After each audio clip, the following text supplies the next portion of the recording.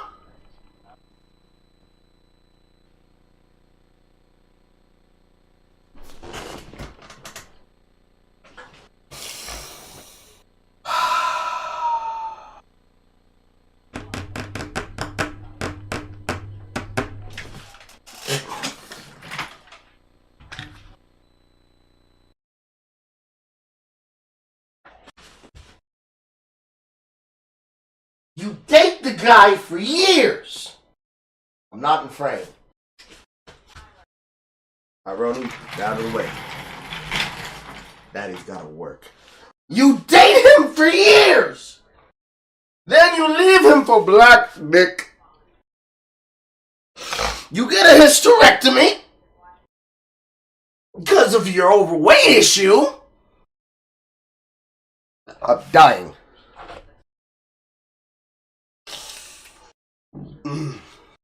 No, my mercenary's dying.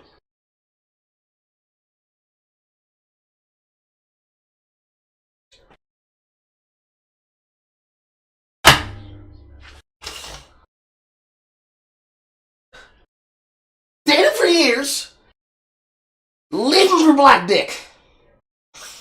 Eat yourself into being sick. Hysterectomy. No babies for you.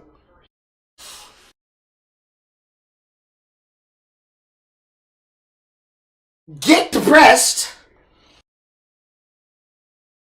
Invite him to knock down your doonies. Really, Queen? Really? Really? Really?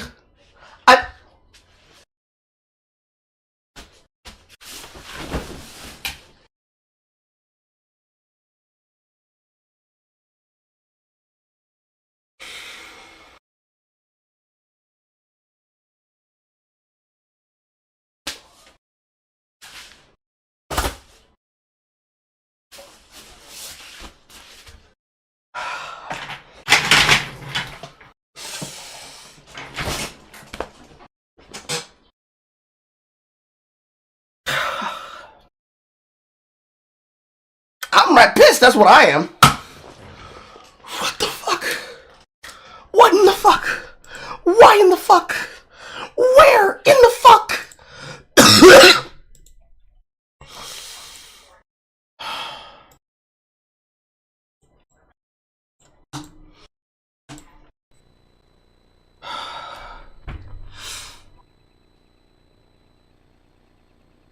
Nasty things, including protecting pedophiles and rapists, and the same rapist she defends fired a false report saying he sodomized her just for revenge.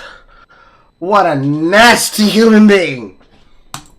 When it came to what Chantal's relationship status with BB was. If Pete was there with her, that meant BB was working a night shift on New Year's Eve, while his girlfriend stayed with her ex in a hotel, and I doubt they were just mukbanging the whole time. Unsurprisingly, a month later, BB broke up with Chantal, adding credibility that this New Year's incident was the last straw that broke the camel's back. This wasn't the first time Pete had been seen in Chantal's content, and he actually became a regular over the years, but staying in a hotel with her was probably what crossed the line for BB. It was also obvious that BB absolutely hated being filmed whenever he sparsely appeared in one of Chantal's videos. Every time he did materialize in a vlog, he would always have a 1,000-yard stare, and his facial expressions were usually that of disdain or embarrassment. BB never looked like he wanted to be around her. He always looked miserable. After BB dumped Chantal, he immediately kicked her out of his apartment, and Chantal stated that she will be moving back in with Pete. Make no mistake, the two weren't back together as a couple, but because BB was the one who paid for rent and most of Chantal's expenses, she needed someone else who could do the same while she kept making videos. Following Chantal's official move-in, Pete began to receive heightened attention on his various social media platforms. You can probably imagine what the internet would say after someone lets their ex stay with them in apartments while still being separated, and some of the clips people have found led Pete to be dubbed with the unfortunate title of from here on out. And don't bother dieting. Diet Oh yeah, but it's not. I mean, that's not. What diets do is causing disorders. Screw up your body. Yeah. Because your body doesn't know whether you're starving or well fed. This attention seemed to be a little too much for Pete, and he responded in a multi-tweet thread issuing his gripes. I was curious what my friends' haters thought about the recent videos I was in. Most of the comments were just boring, the usual core simp crap that douchebags like to toss around. But a couple of things were ridiculous enough to deserve brief responses. Chantal does not, in fact, control my banana consumption. I didn't feel like having a banana right that moment. Aside from that one bag of Ruffles, Chantal doesn't really steal my food. I keep my snacks in my room because it's convenient for me. Chantal and Pete seemed to get along fine for the next few months, but after a while things started to get heated. When spring rolled around and the fungus was in full effect, tensions between the two began to brew. The lockdown forced both of them to stay cooped up with each other, and eventually they started to get a little stir crazy. This tension reached its apex in September when Chantal received an email from a troll threatening her with her family's docs, and signs the email Charlie Mother Gold. Charlie Gold was one of Chantal's biggest detractors and often made videos poking fun at her. Given their shared history of past drama, upon receiving the email, Chantal immediately initiated a live stream where she not only accused Charlie of the act, but also went as far as to dub her Charlie Cole, asserting that she could spot a criminal from a mile away. So lo and behold, I get an email, and it's like a threatening email. You're stupid, or whoever it was. It's definitely gonna be traceable. So she's like, anyway, I don't think it's her because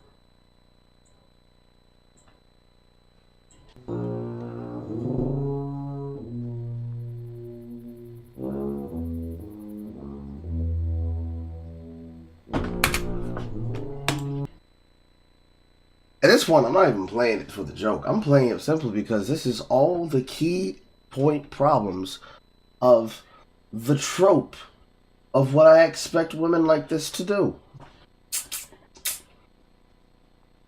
To say that I'm annoyed and disgusted does not do enough. It does not do enough justice.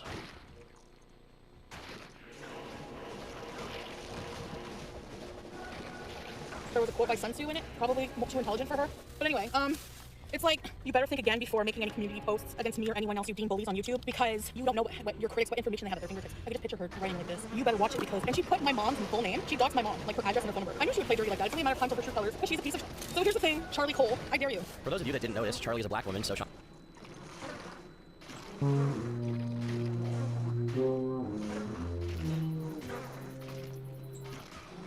calling her Charlie Cole and saying that she knows a criminal when she sees one didn't exactly receive the most positive reception, especially when it was shortly after the recent BLM riots. Viewers also pointed out that whoever sent that email could have been anyone, and that just because they signed it with someone's name didn't mean it was them. Charlie denied sending an email of this, but was reasonable and accepted that this was all just a big misunderstanding. Close to the start of 2021, Chantal's health reached the lowest it had ever been before. The past few months had been a non-stop deterioration of her body, and she had been diagnosed with diabetes as well as continually losing her hair. Her attitude and usual patterns were rapidly changing. The topics she would bring up on her videos and live streams kept getting more. Oh, now you got diabetes too.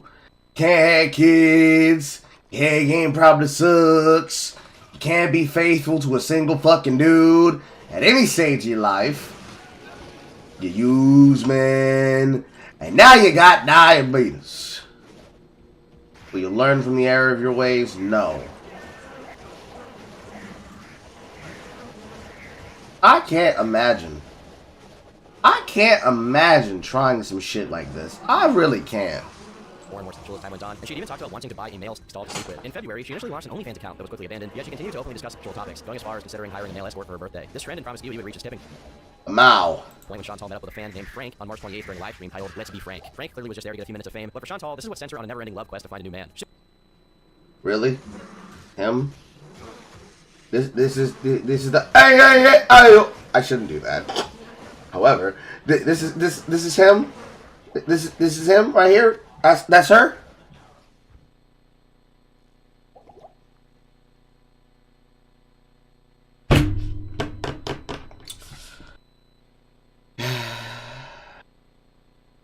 Why does it sound familiar? Because it is the music.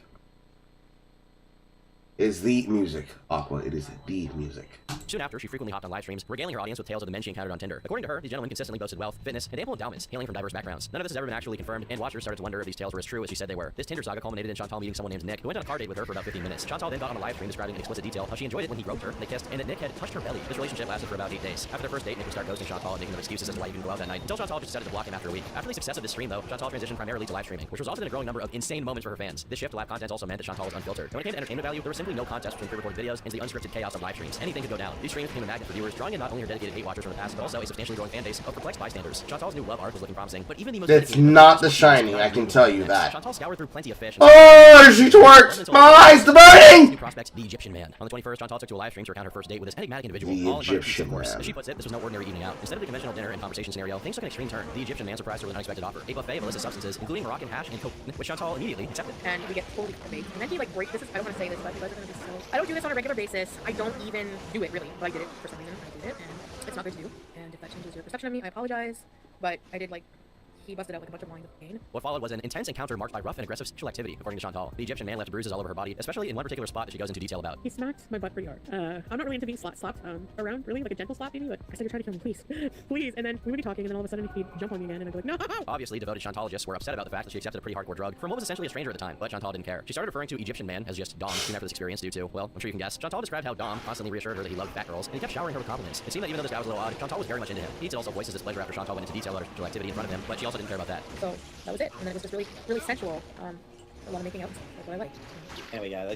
Cut! Days immediately followed the initial date with Chantal continued and went on to have 4 more dates at his house. Each of these encounters seemed to escalate in terms of substance use, with Dom introducing more drugs into the mix with each meeting. Dom didn't stop at just pushing the boundaries with drugs. He also repeatedly broached the subject of engaging in groups. On one occasion, he even went as far as inviting Chantal to participate in an orgy. Despite Dom's persistent suggestions and invitations, Chantal remained resistant to the idea of groups. She was clearly uncomfortable with the concept and had no intention of doing anything in that realm. This unease kept getting worse during their 3rd date at Dom's house. When Chantal arrived, she was surprised to find an unfamiliar man present. This stranger said hello and threw $50 in her direction, brazenly asking her to expose her breasts because he thought that she was an escort. His friend, I said, okay, his friend's like, he throws money at me, like 50. It's just like, let me see your boots. He thought it was an escalator. Dom's friends kept making passes to Chantal, and she ignored them, and eventually the two went on their phones, and Dom seemed to get jealous, asking her if they were texting each other and accusing her of flirting with his friend. His friend is like making passes at me and looking at me, and then I guess I was on my phone, and then his friend was on his phone. So Dom is just like, are you texting each other? I was just like, he was being like paranoid, like I don't know. But I was like, we're not boyfriend and girlfriend, and he's like, no, we're not. He's like, I don't care. If you want to sleep with her, just be honest about it. Like, I don't care. Various spectators pointed out that Dom's friend being there was no coincidence, and that he was trying to manipulate Chantal into the aforementioned groups. Theories persisted that he might have even been trying to pimp her out to his other friends. In spite of that, Chantal spent the remainder of the night at Dom's house without his friend being present. As Chantal continued to share her dating and personal stories, the level of criticism directed at her steadily increased. Over time, some of them began to take a step back, even to the point of unsubscribing from her show. They had started to perceive a pattern in Chantal's behavior, one that appeared to resemble the early stages of an abusive relationship. What struck them the most was Chantal's recurring cycle. No, not the Chantal cycle, but a completely new one with Dom. It seemed that she would frequently say that she was ending her relationship with Dom for good, only to backtrack on her decision within a few hours of recording. In addition, Chantal began to ingest this infused edibles at an exceptionally rapid pace. To fully comprehend the extent of her consumption, it's important to know that these edibles are typically recommended to individuals such as terminal cancer patients experiencing intense pain. In such cases, the dosage of these edibles is carefully tailored to alleviate their excruciating discomfort, with amounts ranging from 2.5 milligrams to potentially exceeding 20 milligrams, depending on the patient's tolerance and the severity of their pain. Looking at what Chantal did made these dosages look like rookie numbers. On an average day, she was known to consume astonishing quantities of edibles, with her daily intake ranging anywhere from 250 milligrams to a staggering 500 or more. This downward spiral of drug use sank to new lows as the weeks went by. After being conspicuously absent for a duration spanning 3 full days, Chantal, appearing noticeably unkempt and jittery, decided to resurface to provide an update to her fans who had been wondering about her whereabouts. She then goes on to explain that for the last 3 days, she had been on a drug-infused non-stop bender with Dom. Details of this episode took place during a live stream on May 1st, 2021. During said stream, Chantal disclosed a litany of physical symptoms that she endured during her brief absence from her channel. These symptoms included things such as excreting orange urine, sensations of impending doom, and physical deterioration. What made this confession truly astounding was the sequence of events that Chantal recounted, detailing her descent into a meltdown of substance abuse. She began by saying that this all started with her well-documented habit of consuming potent edibles, which wasn't really a surprise. Yet this time it wasn't just about the edibles. Interspersed between her episodes of intense consumption, Chantal admitted to snorting,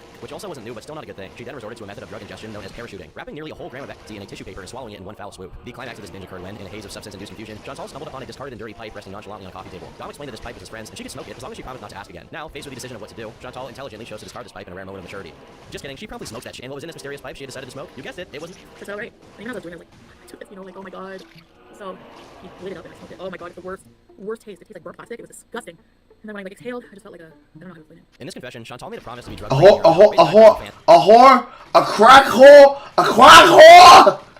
Did you feel like a crack whore? Cause you were being a crack whore.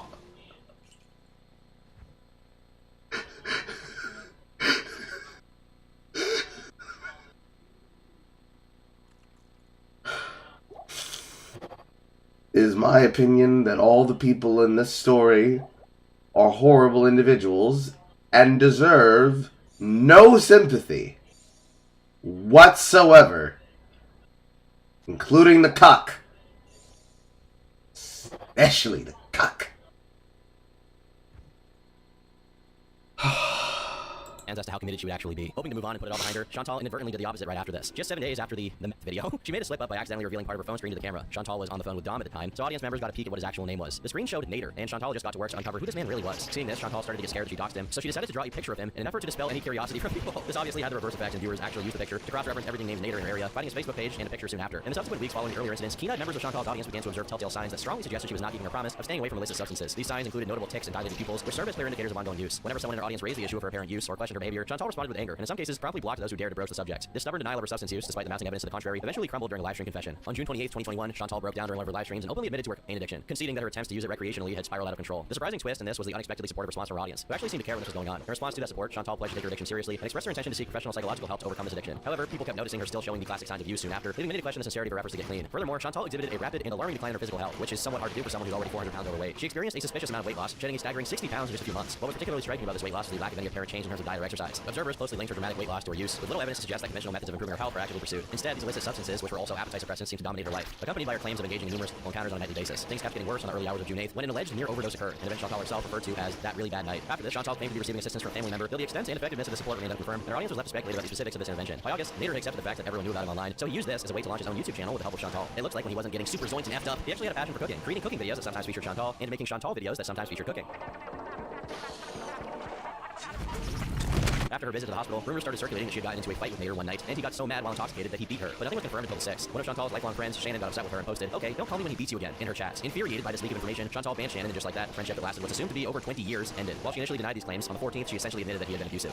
Just wish so bad, in like another universe, that he wasn't abusive and he wasn't broke. Oh, that's bad, but I have to vent. On September 27th, Chantal went onto her stream and opened up even more about Nader's assault. She described a sequence of events that unfolded after a night marked by heavy drug use and gambling, during which Nader is said to have beat her. Chantal then claimed that she was subjected to multiple assaults and that Nader had stolen her phone. What followed was a litany of accusations, each one more crazy than the last. Things including filming an adult film without her knowledge and engaging in violence and non-consensual encounters that allegedly involved other physical harm. In addition, she claims that Nader had made threats against her life, threatened to harm her cat, and even yelled at her while she was driving, causing her to rear-end someone. Disturbed by these accusations, viewers immediately called the police and they arrived shortly after. Chantal would get questioned by authorities, but decided not to press charges. Nader was apparently on probation and had even been to prison in the past for stabbing 2 people, and she was scared that he would go to jail. I still have to go. Just go away automatically, but he was on probation where the police report him. again. If you go back to jail, How do you just keep getting involved with horrible people in your life?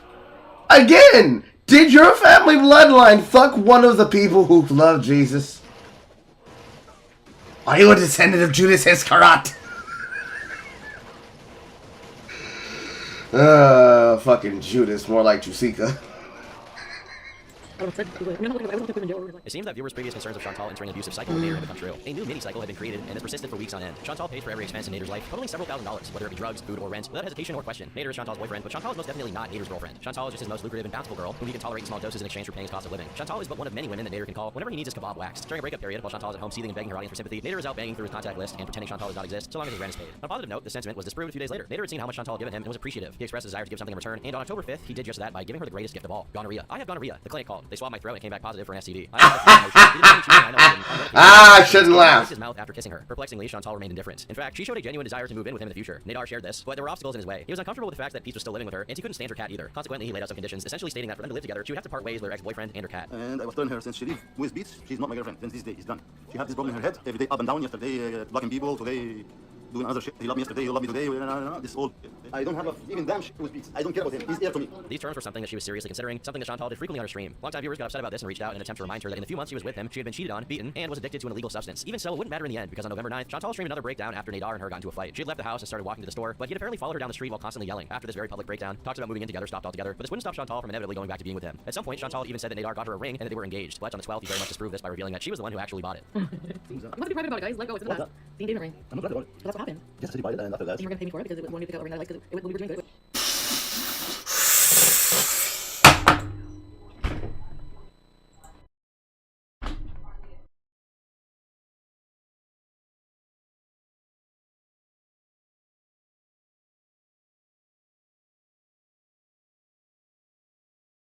Chat, when I tell you I am cringing,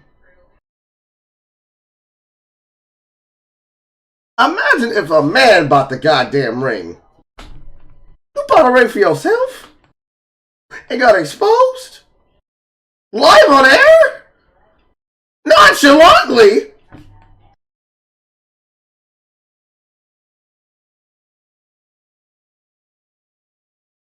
And you was dressed all cute and shit too?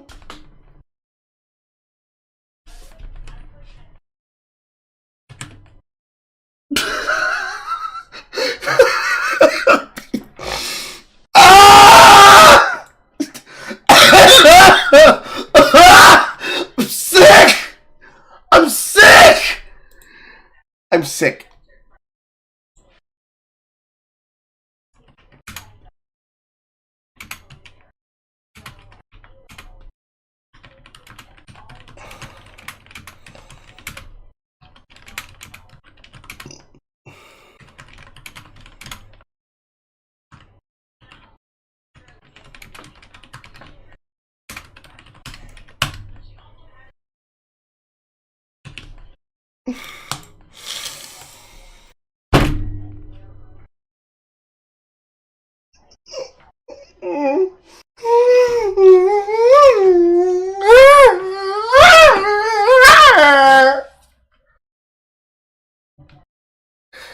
Everyone in the story is literally an odious person, and I wish nothing but the worst for them. But yet, the humanity in me can't help but cringe at the fact that it's happening in front of my eyes. But the demon in me says, look at them. Look at them, Carl. Look at them. Laugh. Laugh, Carl. Laugh, Carl. Bro. It was going to be an engagement ring. Oh.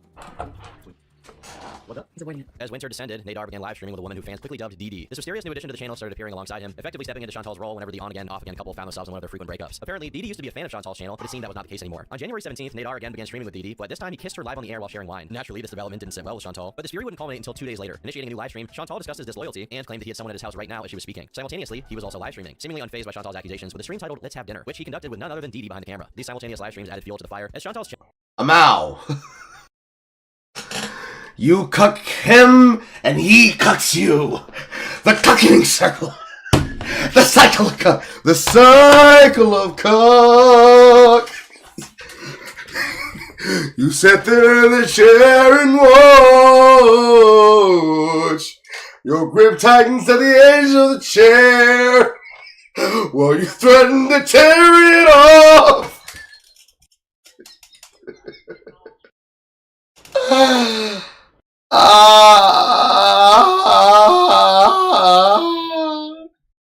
Niche internet micro celebrities having online drama. Carl, stop slapping the desk. Chad first to confront Nadar directly by going to his house to retrieve her CPAP machine. For those unfamiliar, a CPAP is a medical device used to treat sleep apnea, basically helping people breathe while they're sleeping. Chantal then decided to embark on this impromptu mission, arriving at his residence only to be met with a vehement refusal to let her in. Fueled by a potent mixture of anger and frustration, she resorted to honking her car horn and screaming, a spectacle that drew the attention of concerned neighbors who promptly called the police. As she continued her uproar outside Nadar's house, the police arrived on the scene. What followed was a live encounter between him and the cops, broadcast for all to witness on his live stream. It was a surreal moment, but eventually Chantal successfully retrieved her CPAP machine with help from the cops after a never-ending back and forth. Following this incident, Chantal's relationship with Nadar actually looked like it was over, culminating in what could only be described as a full-blown mental breakdown. She chose to publicly shave her head during a live stream. In that stream, she explained her decision by saying she was balding anyway, and this was just getting a head start on the inevitable. However, it was apparent to many. And then she pulled a Britney. There were deeper emotional problems at play. Chantal seemed profoundly affected by the fact that Dee had now taken center stage in Nadar's life, receiving the attention that she herself once held. Nadar and Dee had even started making a habit of mocking Chantal, with him going as far as showing off her underwear live on stream. Nope, sorry, this is not this. Like this one? Has green on it. Okay. Hold on. Wait a minute. Wait a goddamn minute. Wait a minute. That's foul as fuck, okay? Again, it is my opinion that everybody in this story deserves what has happened to them and deserves to suffer. But that's foul. That's foul as fuck. That's evil. That is evil. That's evil. That is evil. Holy fuck, that is evil.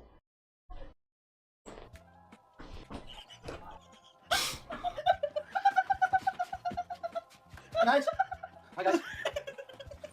The dynamics of Chantal's relationship, coupled with her history of substance use, had undoubtedly taken a massive toll on her mental well-being. This wouldn't stop Nadar from continuing to exert his influence over her, as this all culminated when he convinced her to engage in oral sex with Dee at her condo on the night of March 26th into the 27th. It was during this threesome that Chantal finally came to the painful realization that he and Dee had been intimately involved throughout their entire relationship. The emotional turmoil resulting from this revelation.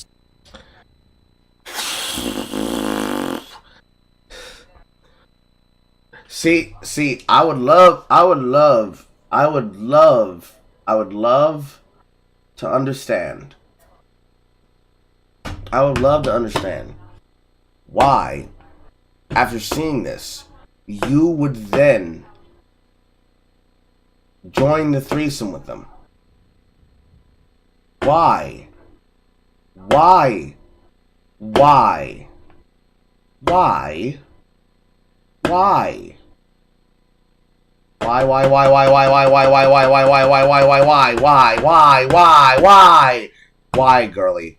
Girly, why? Why would you go to his place and do that with them? Why? Why? Because she still was and still is obsessed with him. But where does the self-respect come in? Spilled over into her subsequent trip to Cuba, which was sadly the day after her birthday. During her Cuban trip, Chantal's rage reached a boiling point, exacerbated by her excessive alcohol consumption. On her live stream, she openly discussed the disturbing details of that threesome, including graphic descriptions that left little to the imagination. Her vivid account included a description of Dee's physical attributes, likening them to the color and taste of sardines. Has anyone seen grape? Like, is that like a thing? What is grape? What is grape? It's like sweaty balls. That's what it tastes. Her vagina tasted like sweaty balls.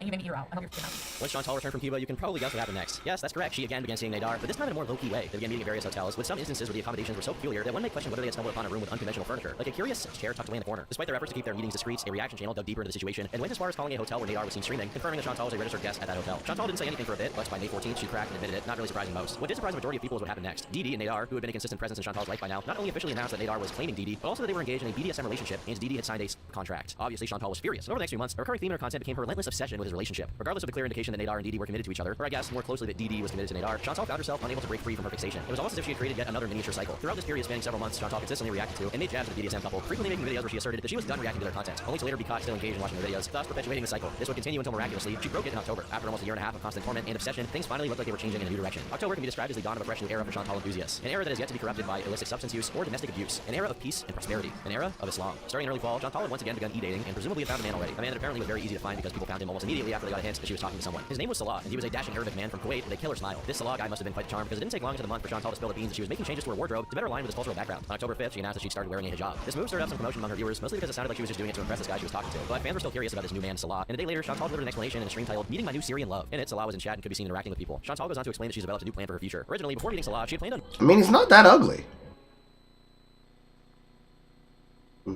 moving out into a new house with Pete's. But after getting swept off her feet by the word of Allah, things had changed. She now said that she would be visiting Salah in Kuwait, and depending how it went, she could potentially be moving in with him permanently. This sudden announcement sent a surge of people immediately to Pete's channel that he had created a year prior. Pete's had gained a reputation over the years to have a temper, and this case was no exception. Kuwait blocked. Good job, blocked. Let's throw in Nepal. I'm done. I'm fed up with that. I've been ignoring it all stream for a reason. Stop with it. I'm straight up blocking Muslims. No, this. Christ, just, I'm blocking Chantal. I'm blocking Chantal's name just because I'm so fed up with people just going on and on and on and on and on and getting on. Holy hell, get the fuck over yourself. As the days sped by, things seemed... But okay, now hold on a minute. Now wait a goddamn minute. Wait a cotton picking fucking minute. You don't have to get stuck on the one guy though. Like, maybe you're not keeping up with what she's doing, but you don't have to respond to it. Just block the words. Block the words. Then block Kuwait. And then just have moderators. And if you don't have moderators, just continue avoiding the questions and don't deal with it. Because you found yourself here because you let her in. It's the same shit. You let her in. You spread your pockets. Coochie pockets. You know what I'm saying, chat. To gain momentum, propelling Chantal forward at a breakneck pace. It had been just 1 month since she started a relationship with Salah, but it was around now that she decided she already wanted to marry him and share an apartment together in Kuwait. This rapid decision almost gave viewers whiplash, and everything was happening so fast barely anyone could keep up. This quick choice was mostly disliked among Chantal's audience, and many viewers felt it was an impulsive decision. But like most criticism Chantal received over the years, it fell on deaf ears. People had also... When you look at him like that, does he not look like a Muslim version of Armored Skeptic? Like, does he not look like Arabic Gregory Fleur? Am I coping? I must be coping. I must be coping.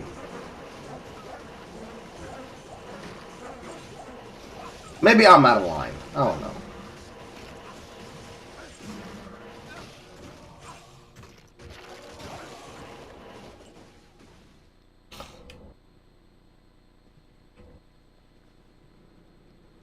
I want to pick up. There we go. I have space for it.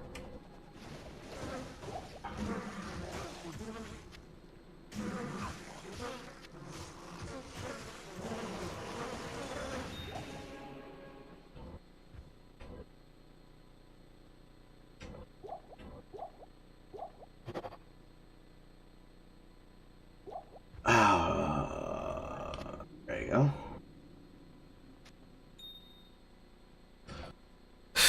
Anyway. Some made predictions that this rapid marriage was Salah pressuring her, and that his true motive was to get a Canadian passport, but nothing thorough was proven as of yet. On November 2nd, Chantal was documenting her journey from Canada to Kuwait, as well as vlogging for the first time with Salah in person. Plenty of funny clips ensued, and it seems like Salah was a very blunt man when it came to what he thought needed to be done. Your diet. You forget? Yeah, I know. Well, You have to lose some weight. yeah, but we'll come up with a...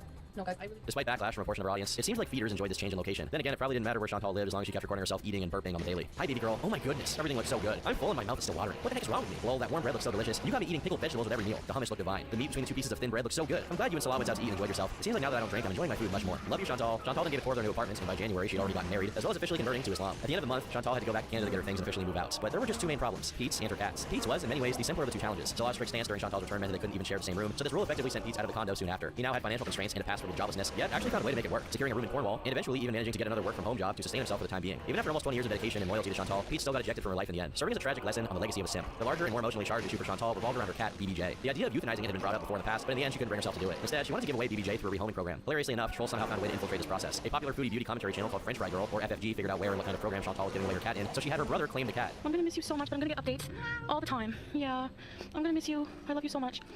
Aww. Bye. Anyone want to know what happened when the door closed? Because I can give you the the perspective from the other side of the door, then he was curious what exactly happened there when that door closed. That, everybody, was my brother at the bottom of that staircase. Almost immediately, chaos ensued, and Chantal said that if FFG didn't return her cat to her, she would be calling the police. But ultimately, nothing came of these threats. BBJ is still in FFG's family's possession to this day, and is hopefully still in good health. After the small spout of drama, Chantal officially flew back to Kuwait and moved in with Salah. It's only been a few months since she had met him, and in just this short amount of time, her life. I mean, I don't understand the appeal in that situation. I really don't. I'm gonna be dead ass with you. That's a level of evil and cringe that most people are not willing to get behind, to the point of confusion and sheer what the fuck is wrong with you. Because why? I would not be surprised if what you're telling me is that she is an animal abuser alone, but I just, physically as a former pet owner, both in my pet being taken from me, not because I did something, but because my mother just decided, nah, I don't like seeing you with pets, because she thought it was too much of a hassle for her to have, to being the person responsible for taking care of the family dog that then died in my arms. It rubs me the wrong fucking way to see a troll, even if it's in the interest of mocking and harassing somebody else, that some people would argue deserves it. It rubs me the wrong way to see them do that. I'm not saying that she doesn't deserve to be made fun of. What I find fucked up is that they wanted to take the cat simply to fuck with her. And while she is wrong and foul for being too lazy to take care of her pet, I find it equally, if lesser and just a little bit, worse to want to fuck up and do it. By all means, link me to people who have the full details. This is just simply the first one I found that was putting it in a somewhat digestible timeline, but I don't like the way that he presents the story. His showmanship does not impress me. Certainly not how I'd do it.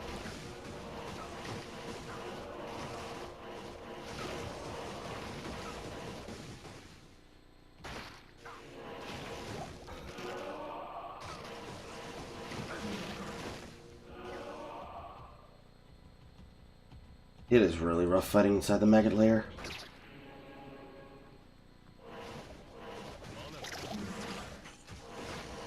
It wasn't fuck with her, save the cat she wanted to needlessly put down. She bragged about it live too. She wanted to leave the cat in a garbage bag and now I'm gonna take my shit back, thank you! So, the reason why I started even saying that was because they were laughing about it, because I thought the intention was for them to just fuck with the cat.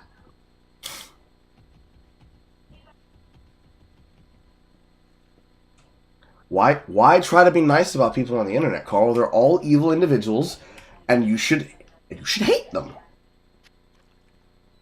I give people the benefit of the doubt. Just assume that everyone deserves the punishment. It's what God wills. Somebody shanda is shimmy shanda. It changed dramatically, yet it was all still the same. Today, Chantal still makes the same kind of content she's been making over the years. The only difference is a change in scenery. Even after such a dramatic change, she still reverted to her But usual he cycle has of everything. on into the future as new drama emerges. Watching the Chronicles has truly been a fascinating experience for viewers. If there was ever a word to define her career, it would probably be insanity. Doing the same thing over and over and over again, expecting a different result each time, yet only to be disappointed and get frustrated and go right back to step one. Her entire life she's been eating too much food. Yet even when cancer starts appearing as a result, she continues eating the same thing. Her entire life she's been with mostly toxic men who clearly were manipulating her, yet she continues to fall prey to them. It truly seems like Chantal is stuck repeating her cycles forever and has no real plans of stopping. To this day, she still makes mukbangs while paradoxically uploading workout videos, still stuck in the cycle for now and for the foreseeable future. I've been Turkey Tom, thanks for watching, and until next time, please eat healthy. Bye.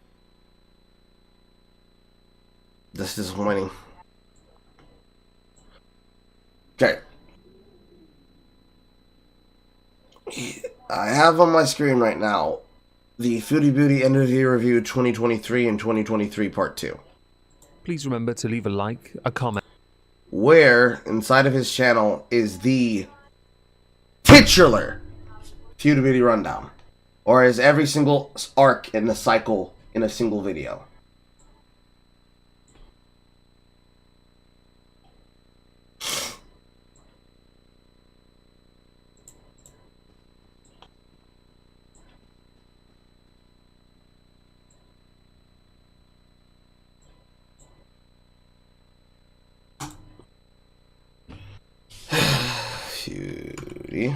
Beauty. End of year review. Keep on, carry on. End of year reviews. 2022. Ah, Xena Part 3 of 2023. Please remember to leave a like. Lovely for me. Okay, so 2022, 2023, 2020, and multi-parts, I see. And then the scam portions. I see.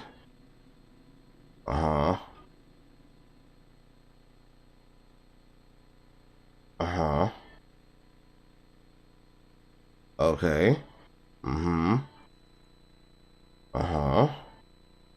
He.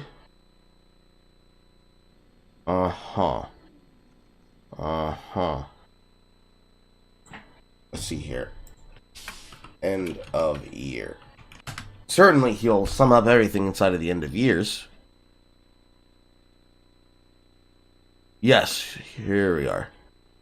2022 review, the complete edition. And then 2021. And 2020.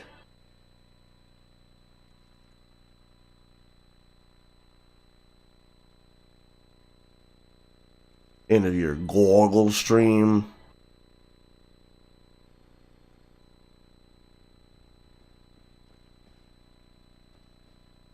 Okay. 2022 the complete edition. Search terms.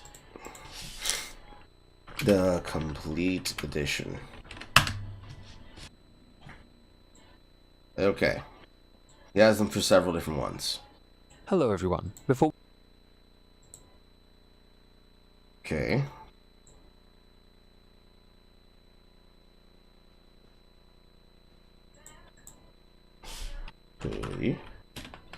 Beauty. Complete edition.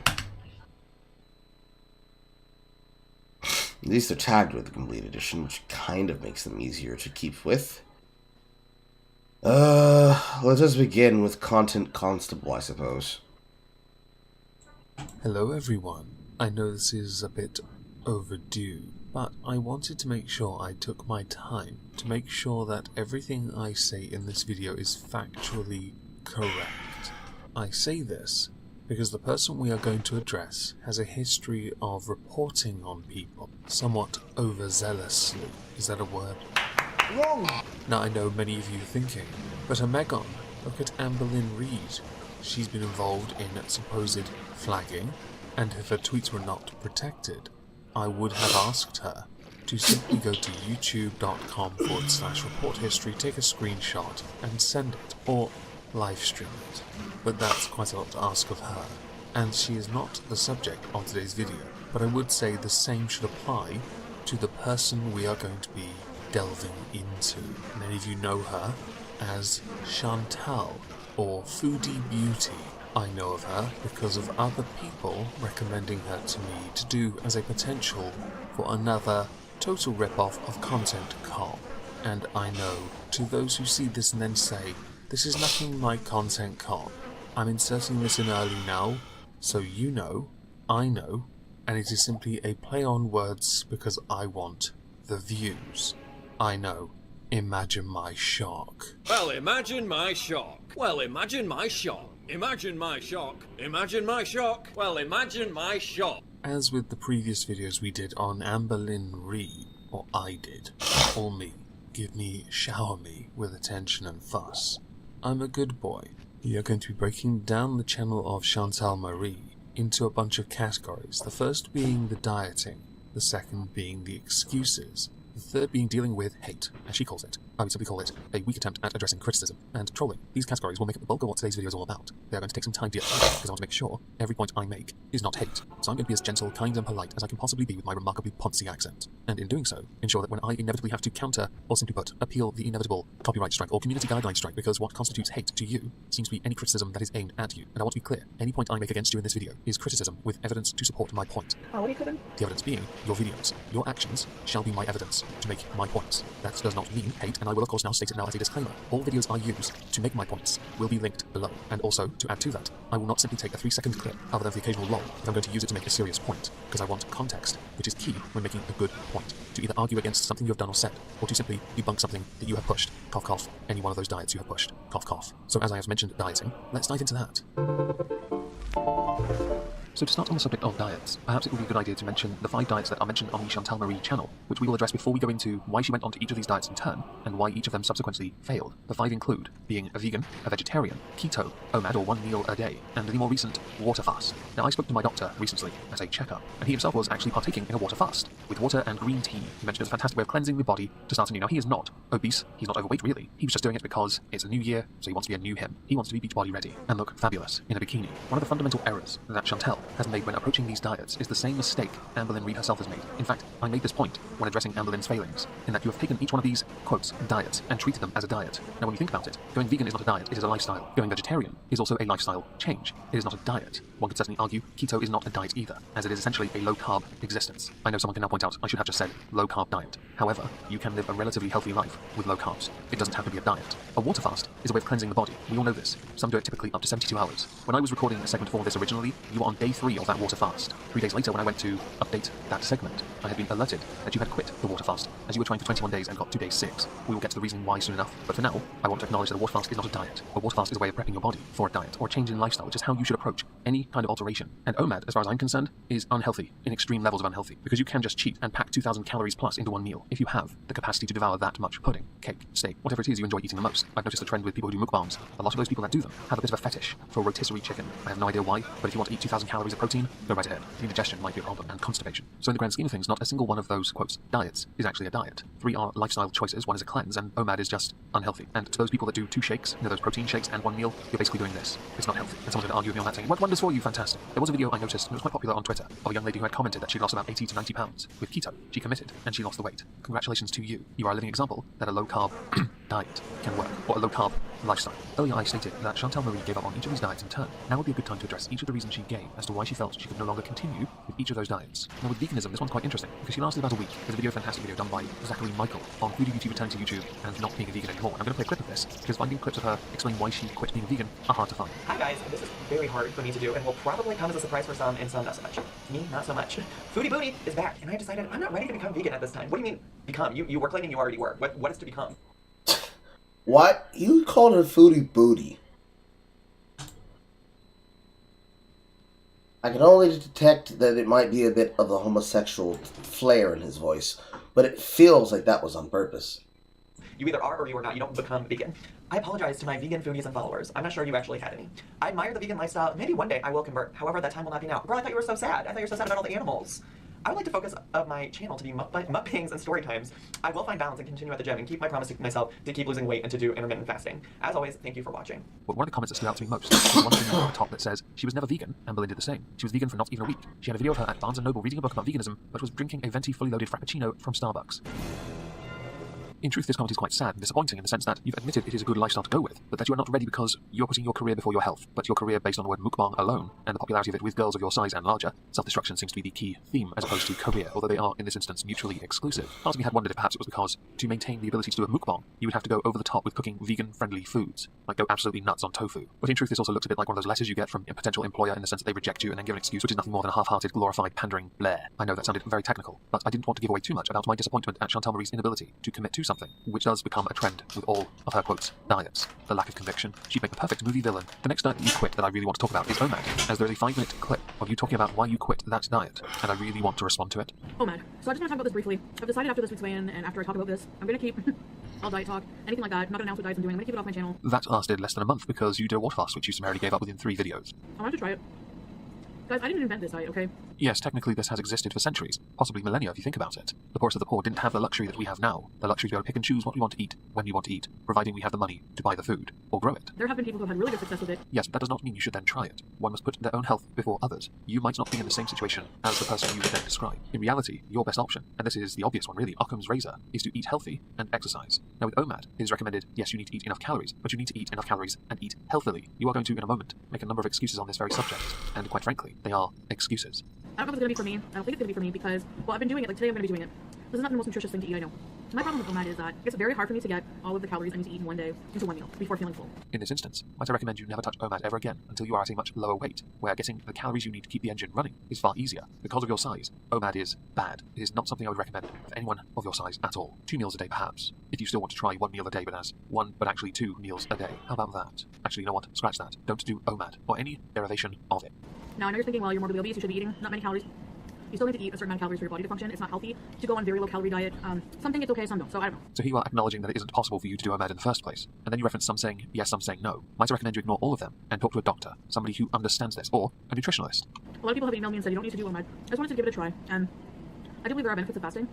I thought I'd leave the crunch in there as a nice breaking point. You mentioned people email you. Well, if you read some of the comments in those videos where the comments are not disabled, i.e. the ones where you get significant criticism for things you say or do, you will notice a lot of them tell you, stop doing fad diets, stop jumping on bandwagons, stop being what you are not, simply eat healthily, or just destruct. They are your two options, and they are comments that I have noticed as a frequent occurrence in the comment section to your videos. Some days I was eating 3 meals a day. Uh-oh, retard alert! Retard alert, class! Even the girl who lost all that weight said maybe don't jump the gun and just go right into OMAD. So maybe, I don't know. As you do not know, allow me to help you understand what you should have done instead, if your intention was to go down the OMAD route. It's called transitioning. You don't do it with the snap of your finger. You take your time, and you slowly go down from the number of meals a day you currently have, which I don't know the number of. If you want to include binging as separate meals, do so, and then you slowly reduce it by 1 whenever you feel comfortable to do so. The next diet that I have information on that we should address is the water fast. Before we do that, though, we first must acknowledge that Chantal Marie has tried the water fast twice. First time she failed quite quickly, the second time a little bit longer, and it's certainly worth addressing why she quit in both instances. Now, I'm not saying that this water fast is a cure-all, because addictive personalities are usually forever. Because with the second water fast, she did in fact make a video when she'd first broken the fast, where it showcased how much weight she had lost, I believe 12 pounds, down from 372 back to 360, and the fact that she disabled comments because she wanted positivity, and then gave up entirely, and in the description put the little, there has to be an easier way than counting calories. I'm just going to state this now because I think it's fairly obvious. It is not difficult to count calories if you want to count them. Some people keep a food diary with apps like Fitbit, where a lot of foods are catalogued. Most people weigh their food because that's what you do when you're making a recipe. Others use pre-made meals that they can simply put in the microwave. I know a lot of sports entertainers or pro wrestlers promote those high-protein, high-carb diet things, food packs. They swear by them because then their meals have been counted for by someone else. And if you can't be jaffed to do something as simple as count the calories or count the weight to ensure the portion size is correct for someone of your size or someone of your size coming down to a more reasonable size, to deal with the things you keep linking in the description as the motivation for why you're doing these diets in the first place, then why not subscribe to those pre-made meals and have them delivered to you? I know there is a faster option, one that circumvents all of this entirely, and you only need 2 things for it: a phone and a takeaway menu. But if you intend to continue, which I don't think you will after the water fast, which isn't a diet in the first place, it's a prep, then perhaps the phone and the takeaway menu are your best way forward. It's also worth addressing now that, like I said, with the water fast especially, you've tried this twice, but you've introduced another fast in the time it has taken me to record the segment on dieting, and I do want to quickly mention it, because it surprised me that you've moved on to something new already, after having given up, and I'll certainly get to the reasoning in your I am done with diets video, where you are doing a grape and lemon fast, which you did for 2 days, kind of. I'm kind of confused, to be honest. You take me on such an emotional roller coaster with how you do this, and I have watched so much of your content, where you start a diet, and you seem to stick at it for a while, then you give up, you give the reasons, you point out your lack of conviction, or willpower. You try and take us on your journey in that respect. I can understand that, but the most glaring and obvious weakness you have is not your conviction. I think it's your laziness. Nothing is easy if you want to achieve something, unless your achievement is to give up, in which case that is a remarkably easy thing to do. In an age of convenience, one can simply stop and go, yeah, you know what? I think I'm done. It's like people who quit smoking. They could instead just quitting smoking, thereby negating the whole point of quitting in the first place and just go back to what they are used to. Much like what you claim to be a food addiction, I'm not convinced. I think it is now just gluttony. Although I will give you some credit with the foods you eat, you do show some variety, which is good of you. I would however point out, and this does bug me a little after having researched extensively what a mukbang actually was, you, much like Hammerdin in fact, don't do mukbangs correctly. You are supposed to do it, so the portion size is mahusive. Your mukbangs are not that. Perhaps if you added the word style, kinda-ish, mukbang-ish, that might negate the inaccurate titles. But that's a different subject for another time. Perhaps we should address the excuse you gave for more recent water fast in the video I'm Done Dieting. These are the almonds I was talking about. They're 140 calories per pouch. I know, they're seasoned, so I've just been meal prepping, and this is the rhythm of the night, oh yes, the rhythm of the night. So, for those of you who are wondering where I'm at. Is that the cat right there? I have to assume that it is. Watch 2023 part 1 and 2 if you want to get the most recent stuff. I will go as far back as he has on his channel. I see.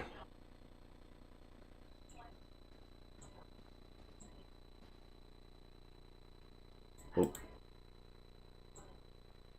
Now with my dietary status, I'm just gonna stop announcing what kind of eating plan I'm doing. Obviously, I think that's because it is all over the place, and we're always changing my mind on that. And I probably will continue to change my mind, so I'm just not gonna say definitively what I'm doing. But now having some good ginger, and hopefully that will help with my digestion. Before I did the water fast, the way I used to have IBS really bad and run to the bathroom no matter what I ate and start doing my thing. And why is she throwing up? This is gross, guys. Warning you if you're grossed out. You can't say it in warning. Oh no! Later, so it comes up with it. And a G-string. The barf goes projectile all over. The poop goes all over the floor. I could have gone without knowing that you were wearing a G-string when you had your double-ended diarrhea. The more I learn, the more I look at this woman with disgust. Aptitude, disgust! Well, we already know she overshared, but I didn't need those particular details. Just why? Just why?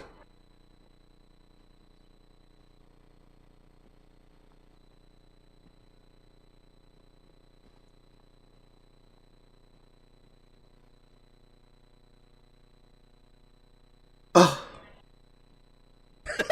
No towels, no paper towels, no toilet paper. So, G-string on. Oh, please tell me she just leaves. Cleaned up with some socks and some clothes I had in my bag. I think I had a sweater or something in there. I smell bad.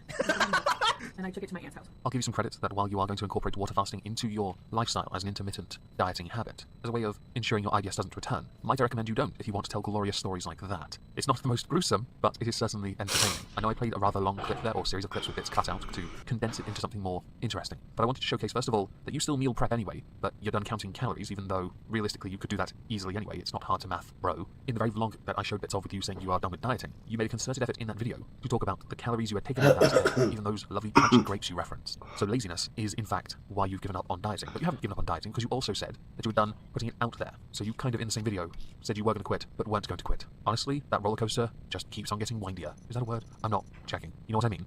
I'm sick of it all. I'm sick of dieting. I'm sick of stressing about it. Like I said before, I'm sick of counting calories, measuring food. It's just so monotonous, just worrying about how much counting macros and micros and I don't know what else the fuck's out there. See what I mean? You've basically completely crapped on what you earlier said about intermittent or incorporating into intermittently. Thought water fasting supposed to better help you with IBS, which would of course negate any bathroom stories you want to share. And as far as those other things that are out there that you need to look out for when you're dieting, killer alien vaginas. You should definitely look out for those.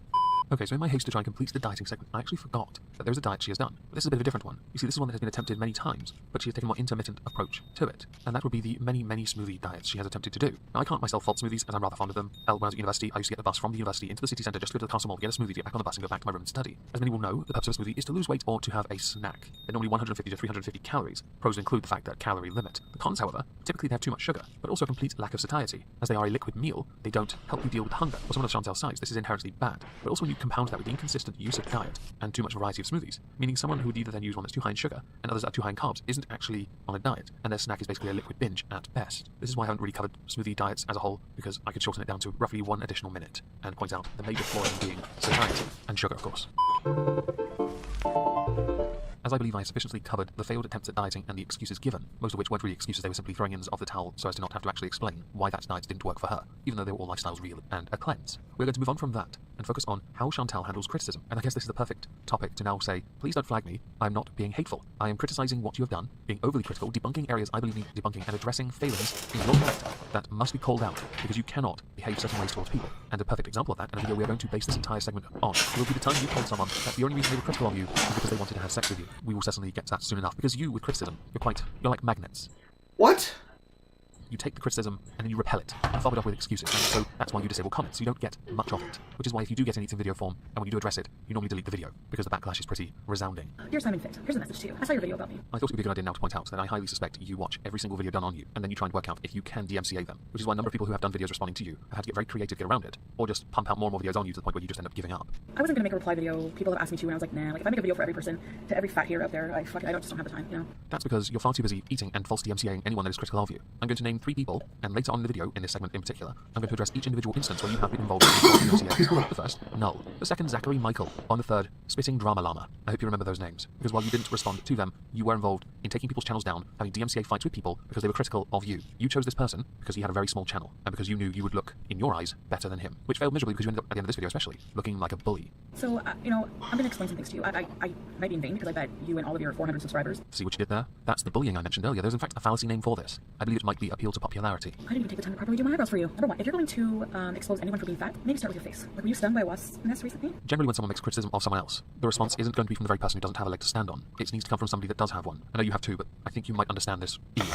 Number two, I know you want me, Simon. I know you have an obsession with bigger girls, but you can't have me. I don't fuck with men whose noses are larger than their dicks, okay? Number one. I can't tell whether you actually mean that he wants to have sex with you because he made videos criticizing bigger girls, and that to you is indicative of him wanting to smash a bigger girl, or whether you're joking, as most of the video you made where this features does seem somewhat sarcastic. I'm a little torn. Also, and I want to point out, you apparently can't count, but you seemed okay to edit-ish a little near the end of the video when you said number 1 again. When you were on number 2, you then ended by saying number 1. You cut. Now, I've added jump cuts into this because I took bits out because of all the dead air and rather irritating lip-smacking sounds. I do apologise to those who didn't appreciate it, but apparently Chantal was able to add a jump cut into her own video after she said number 1, which was a mistake she would surely consider removing, if it mattered so much. I have a thick ass, and without the proper equipment, it's just not happening. Scaffolding? Anyway, so I have a problem with TP. I have to be really careful. TP tends to get stuck, and I don't know, my butt cheeks are just like really compressed together, I guess. I don't know what it is. I told you this was TMI.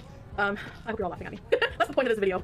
It's happened where I don't notice, and I go to get intimate with a guy. It's happened many times, where they find a little bit of a surprise. I recognize this background music.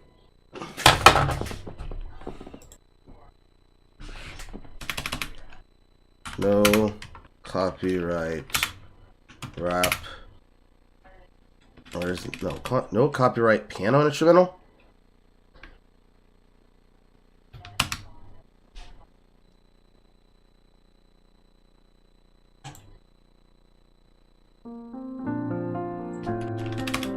Or is it called copyright free?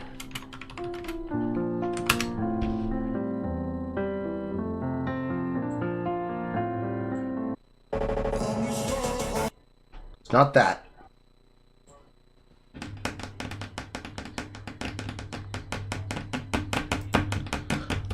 I know I've listened to the track before.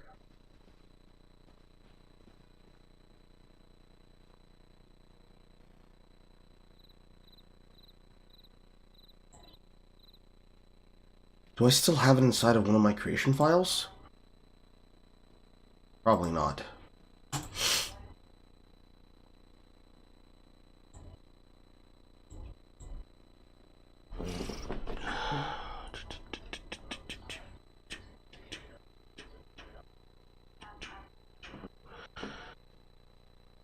It's not synthwave. Is it Stream Beats? No, not Stream Beats.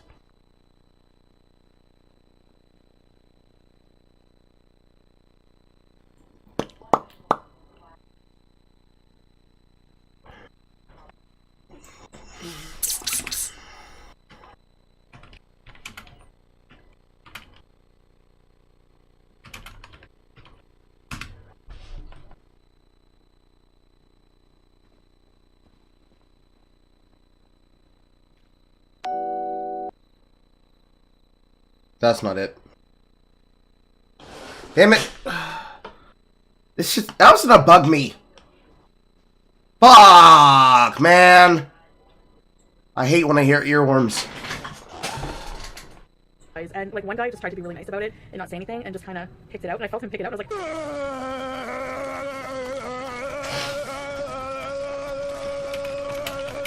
3. So what have you learned from your video? That people are fat because they eat a ton of shit food? It isn't as black and white as that, but no shit. You are aware of the contradiction there, right? It's not as black and white as that, and then to finish on no shit? Perhaps that light bulb needs to be a tad duller. Like, if we relied on your expertise to advance human civilization, we still wouldn't have discovered fire, would we? You are quite right. Now just imagine we were still stuck in the Stone Age and we didn't have fire. How fucked would you be when people chase you to cut you open and use you as a body heater? I bet you wish the guy who wants to do you had created fire now. Oh, and let's not forget here, without fire, we would not have progressed to the point where rotisserie chicken would be there for you, and we know how much you love it. And dingleberries. Like, you aren't saying anything. Everyone, including all those fat people, already don't know. No, oh fuck, shit, Simon is right. I never knew a whole pizza had so many calories. Someone give Simon Fitz a major and stating the obvious, please. So why do we do it? Plain and simple. Here is the revelation. Here is the reason all fat people still eat, even though it's not healthy. None of your fucking business. You really are a maestro with words. Now to give a rather serious answer to your ridiculous answer. There are many different reasons, depending on the individual, as to why that person is bigger than the average. I would be very happy if somebody can be able to find that fucking piece of music in that background.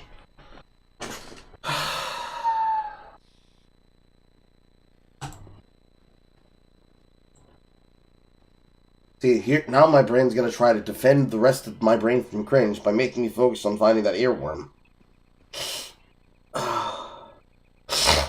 I can breathe through my nose!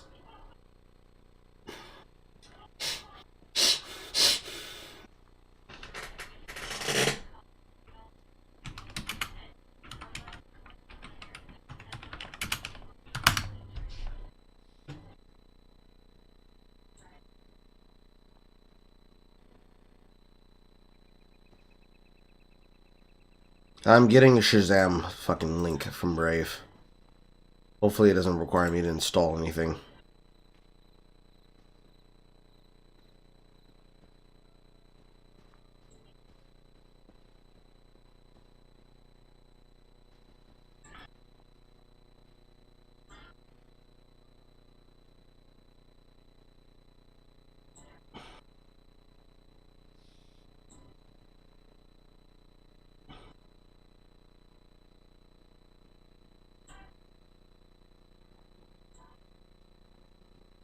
Perhaps that light bulb needs to be a tad duller. Picked it up and just like really compressed together, I guess. I don't know what it is. I told you. If it mattered so much. I have a thing.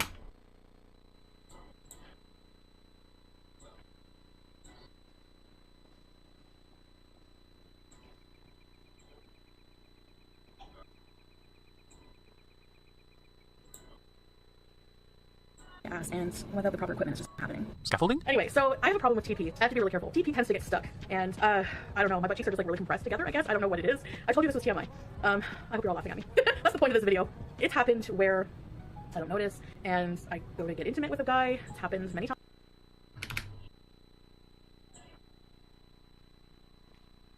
Are just like really compressed together, I guess. I don't know what it is. I told you this was TMI.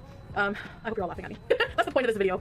It's happened where I don't notice, and I go to get intimate with a guy. It's happened many times, where they find a little bit of a surprise. And like one guy just tried to be really nice about it and not say anything and just kind of picked it out. And I felt him pick it out. I was like,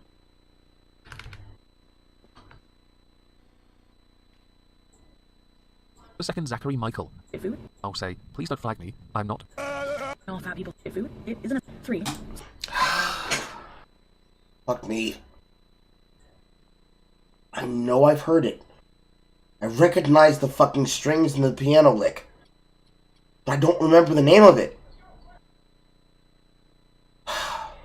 So what have you learned from your video?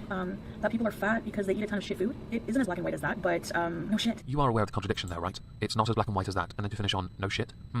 Perhaps that light bulb needs to be a tad duller. Like, if we relied on your expertise to advance human civilization, we still wouldn't have discovered fire, would we? You are quite right. Now just imagine we were still stuck in the Stone Age and we didn't have fire. How fucked would you be when people chase you to cut you open and use you as a body heater? I bet you wish the guy who wants to do you had created fire now. Oh, and let's not forget here, without fire, we would not have progressed to the point where rotisserie chicken would be there for you, and we know how much you love it. And dingleberries.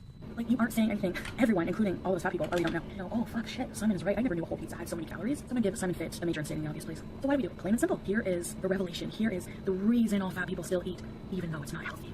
None of your fucking business. You really are a maestro with words. Now to give a rather serious answer to your ridiculous answer. There are many different reasons, depending on the individual, as to why that person is bigger than the average person. For some people, it is a coping mechanism and they have yet to get over it. Other people, it is an addiction, a constant need to eat because they think that's what they need to do. Others, there are medical conditions that makes it impossible for them to be thinner, or be able to work out, or operate in a way that would be normal, and would therefore retain a normal body. Others, it's choice. Supreme laziness. You know about that one, don't you? Why your hygiene is so, like, top-notch. Cough, cough, dingleberries. Seriously, cough, cough. With you, the reason you are as big as you are is because you've never been able to commit to a lifestyle change. And when people have pointed out in the many different ways they tried to point it out, you have acted out. With this guy, you tried to tear him apart, because he was very brash in his approach to you. Yeah, I've seen his video. It was quite blunt. But with others, you've gone down a different path, because, like you said, you didn't have time, what with there being, whole pizzas to eat and everything. And that is very, very important. The other path you've taken involved abusing the copyright system, a system that has been criticized for years, because it is very broken, and people like you get away with abusing it when you should not be able to, because things fall within fair use, and you don't seem to know what fair use is. So let's now go through the 3 instances I earlier mentioned of you false DMCAing people, which, by the way, if you haven't done, youtube.com/report history. Screenshot it, or screen record it, and upload that to YouTube.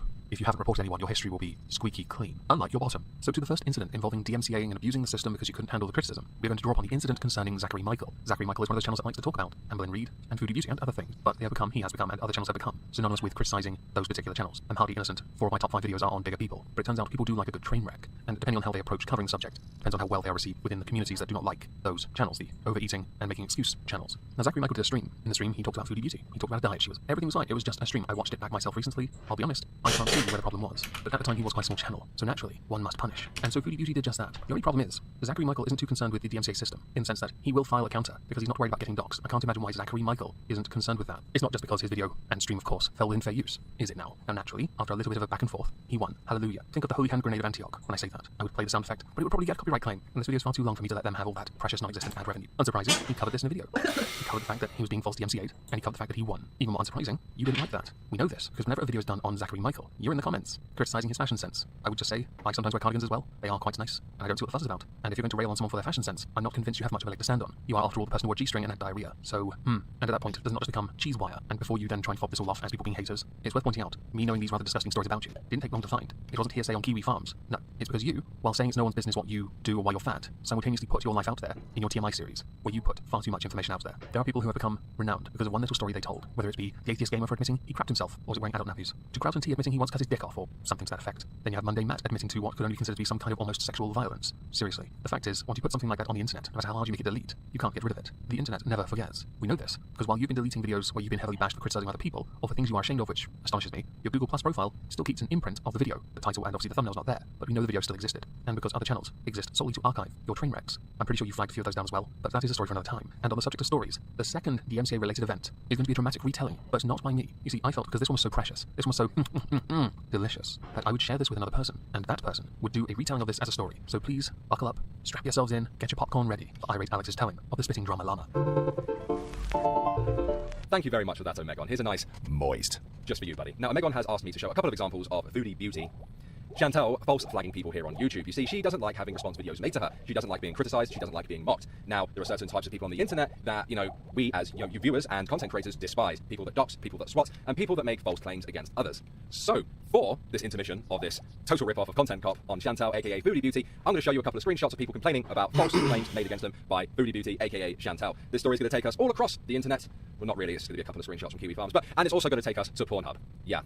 You heard me right. Okay, first up, we're going to be taking a look at a comment left by the spitting drama llama complaining about a strike dished out to her from Foodie Beauty. This comment was left on a YouTuber by the name of Michael B. Petty. The video titled Foodie Beauty is the copyright cop. For those who don't know, Michael B. Petty is one of the more prominent voices that criticizes Amberlynn Reed and Foodie Beauty. Strike buddies! What about her big spiel she posted after she struck me about apologizing and not letting other creators affect her? She doesn't realize that other channels reacting to her, or channels like mine making funny meme videos, are basically trailers for her channel. My channel was never an Amberlynn or Chantal channel, yet she struck me and could have had my whole channel deleted. If you look at my channel, it's all the beauty gurus, other massive YouTubers, and she was there among them. People like Jeffree Star and James Charles don't go around flagging videos that make compilations about them, such as James annoying Jeffree, even though one, it's completely their content, and two, James could see that as him being portrayed as annoying or lesser than Jeffree. Why? Because videos like that have seen them go viral across YouTube as memes, and like I said, those videos push them into the faces of people who are not subscribed to their channels over and over, until eventually you feel like you know them from the memes and do subscribe. Take, for example, the memes popping up about the ASMR girl this week, Life with Mac. This kid will have a huge spike in follows and subs just from the main meme YouTube channels featuring her, yet Chantal wants to shoot down anything like that. I guarantee my channel will have sent subs her way. My videos were not cruel. The comment sections maybe, but if her own comment section comes at her hard, she can't blame me for my comment section coming at her and her striking me for that. The videos on her were memes in the style of my channel, like the ones about bigger YouTubers, and I really think she's missing out, not allowing herself to laugh at herself. Although watch her be totally hypocritical and allow bigger channels with more subs to meme her, but not me. Just watch, just watch. Remember Zachary, she literally commented to SS Sniper Wolf to react to her, so she wants a bigger YouTuber to use her content. I'm sorry you got struck, but I'm not surprised. She cannot laugh at herself for 1 second. So, it's perfectly acceptable for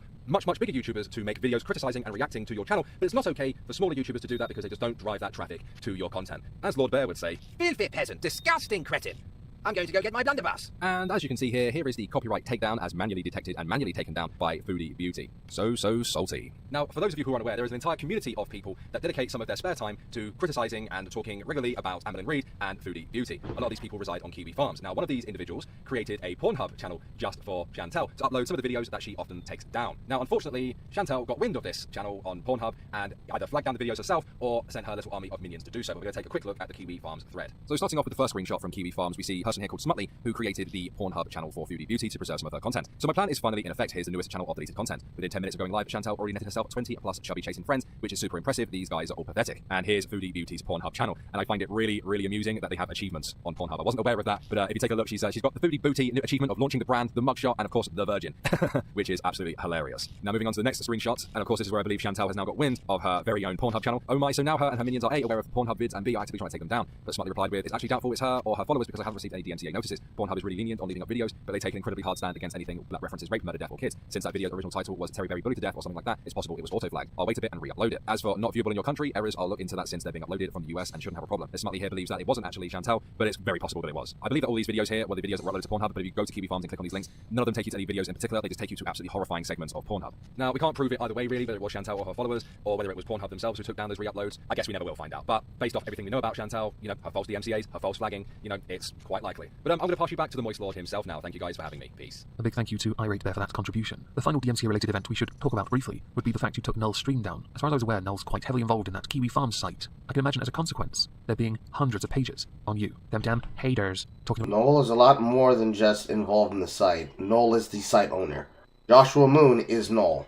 About their dear Gorl. Why? Because she decided in her infinite wisdom to flag someone for criticizing them. Look, I get it. You're delicate. You're a snowflake. But this is pathetic, which has led me to a point where I have to make this before we continue to the final segment. I am granting anyone who watches this and has a channel permission to mirror this video on one condition, and that is you wait 1 week. This means that in that time, Chantal can try and flag me. If she does, then you can upload it earlier. And I'm saying this preemptively because of your history. I know Amberlynn Reid has started indicating she might go after those that are critical of her. That's not surprising, really. Thousands of comments, people mocking her. Yeah, I get it. She's ignored it for a while. Hell, you disabled comments for a while. If you don't care what people think, while simultaneously obsessively watching everyone that criticizes you to the point where you will flag them and remove them, abusing the flagging system, or the copyright system, to the point where you will false DMCA people, eventually, karma will bite you in the ass and you will end up with a strike on your channel. And that will happen because you are doing something and showing just how sad you are. If you want to respond to me or to anyone else, do it. Don't get bitchy in the comments about it, because those same people who make videos on you are going to see that before you delete it, which is why there are a number of comments I wish I had screenshotted, because I went back to the videos where you were talking smack about Michael, or Zachary Michael, and the comments were gone. What a shame. Anyway, let's move on to the final part of this video. It's quite a difficult one, but it's one we should certainly take pride in addressing.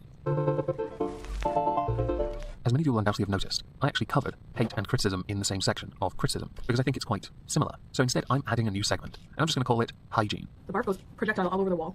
The poop goes all over the floor. I don't think I need to see any more, and I think we're done here. Wash your ass. Now, before I finish, two things. Firstly, I genuinely have enough information to make a second video, but I will leave that to you, the audience. Hello, people watching this through the premiere. I'm very happy you're all here. And hello, me. Yeah. Second, dear Nico Cardo Avocado. Hi, darling. How you doing? You're next.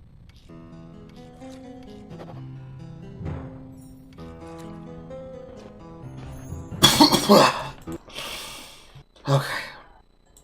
Content Constable. Now, I believe he has more than this. Yes, here we are. 2021 in review. And 2020. Did I click on all those? No, this is 23. 23. 22. 20. 20.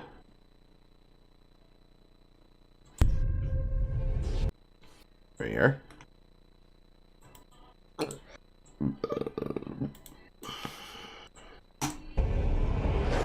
It's a pretty short one. That's actually that's like 12 minutes.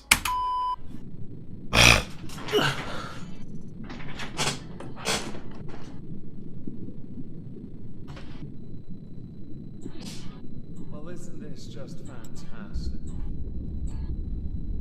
Captain's log, subject 21223.3. While the negotiator sent by subfleet attempts to use the universal translator to speak with Rhubarb, I wish that were a joke. I have decided to observe this while playing a drinking game. The rules are simple. One shot for every single time the negotiator says, Much like with the 2020 review I had done for Amberlynn Reid, which was me focusing predominantly on her New Year's resolutions, because honestly there was so much else I couldn't fit it into the video because I ran out of time. I was going to do one on Foodie Beauty or Chantal Marie or Big Beautiful Me or whatever she goes by now, but she didn't make a New Year's resolution video, so I figured instead I would take a swing at 3 things I noticed this year that took my interest. This is going to be quite short, by the way. I'd like to be more of a message to Chantal Marie, just to say, while I accept 2020 as a write-off for everyone, some of your 2020 was actually kinda disgusting on a whole new level. If you don't know who Chantal Marie is, or Big Beautiful Me or Foodie Beauty, I'm going to link my 2 content constables down below. There are some other channels that have made incredibly well-produced documentary-style videos on the earlier mentioned 3 named Chantal.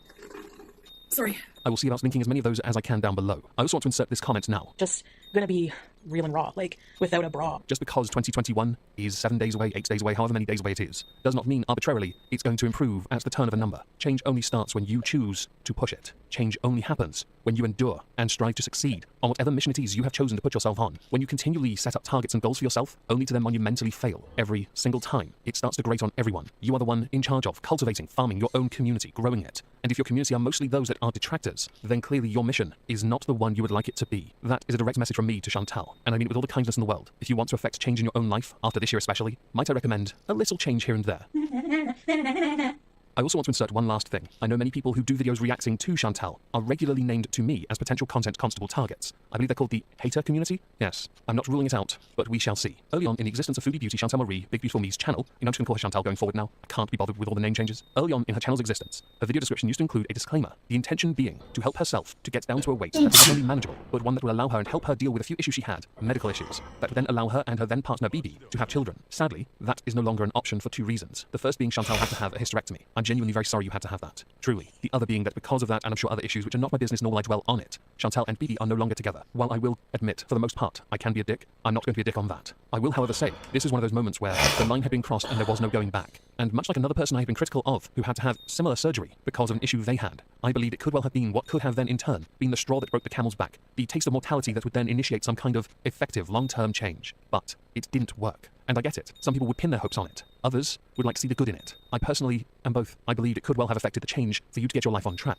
But it did and didn't. It got your life on track, but a different path had been made for you. One that involves, I believe his name is Pete's. I have said in the past I intend to do a mukbangers wives video on him. It'll happen. Eventually. Becky's first. The next incident that got my attention concerns, oddly enough, one of the haters, Charlie, who I've been asked to do a content constable on. I'm going to say maybe. Hell, I might even get her to help me make it. On a number of occasions, Chantal Marie issued copyright strikes, claims even, against Charlie Gold. I believe they were all failed attempts at trying to claim non-fair use and that your content was being ripped off. The argument of reaction videos and fair use is a tricky one. My view is, I have a fair use disclaimer at the start of my video. I protect it if I use any content, but I try to keep it to a minimum so I can make my points. I provide more commentary-based response as opposed to reaction. Reaction's a bit of a grey area. Many do look down upon it. There is a new community I believe called anti-hater community. This reminds me of the Snorks, with the Snork Eaters and the anti-Snork Eaters, or something like that. Snork Eater Eaters? I don't know. Within this, though, there was another issue, and it comes down to the term Charlie Cole. I had to get Charlie Gold to explain this one to me. Even she accepted it was a misunderstanding on Chantal's behalf, and she ran with it, not realizing she'd misunderstood something fundamentally. Oops. It's a deleted stream, but I'll link down below. Foodie Beauty, though, instead of quickly backtracking on that one because she'd already dug herself in so deep, decided to run with it and take a very, very strong stance of, I'm not being racist by calling someone Cole, who themselves is black, because she's alive. Here about the lovely email I just read that might, I don't know if it came from What's Her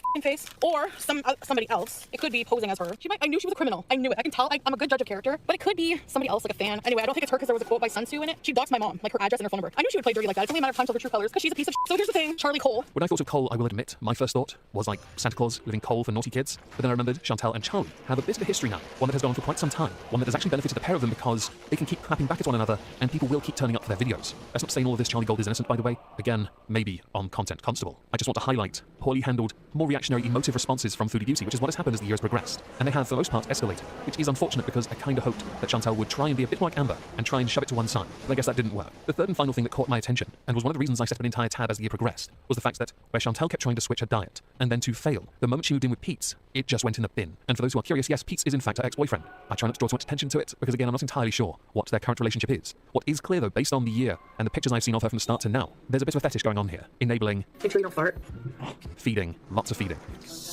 And if for Chantal there ever was a chance that she could recover, it's gone in the bin. Now, I will not lay into her for recently having to go to hospital. No. There are certain lines I don't cross. If anyone hasn't noticed, I tried to make a very concise point over the last 5.5 years on this platform. And as there won't be a C-word edition on her for Content Constable, because I can't be bothered, okay? I have to be a bit more consistent, concise, and, well, actually, I want to make it quite clear to Chantal that this year is a write-off, but your bad habits, you yourself cultivate because you know it gets you views. Obese to Beast, Swolnormous, Swolnormous, I believe he calls himself Big Daddy, Big Poppy, Big Daddy Swole. I think they have offered you help over the years, and one of the big points was always, it came down to you, what you cultivated, what you were growing in your own backyard, not the dingleberries. But I mean online presence and community. Most of those people aren't here to support you anymore, and that can be changed. I don't mean, 2021 is going to change that, because I'll be honest, you'd be hard-pressed to find anyone that's doing okay this year that isn't proactive at home, if they can be proactive at home. If you want to consider 2020 a write-off, that's fine. I'm sure you'll try and do the same. However, to jump from diet to diet to diet to quit within days, one day I'm sure is your best, almost certainly it was less than one, as a PB, is not conductive, productive, or will help you be a better version of yourself for any goal you set yourself. And I mean this with all the kindness I can muster. If you want help, actually ask for it and stick to it. I've always maintained that if someone asked me to help, I would help them. Can't help you with this myself, but there are plenty of top-notch people that can in fact get you on a track that you would want to be on, instead of the one that has led you down a remarkably relevant and messy 2020.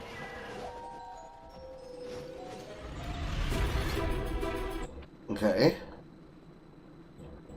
And this one is an hour. Hi, Aqua. So, somebody should help me find that no copyright background music. I might use it in the future. I don't know for the life of me what the name of it is. Let me see if I can find it again.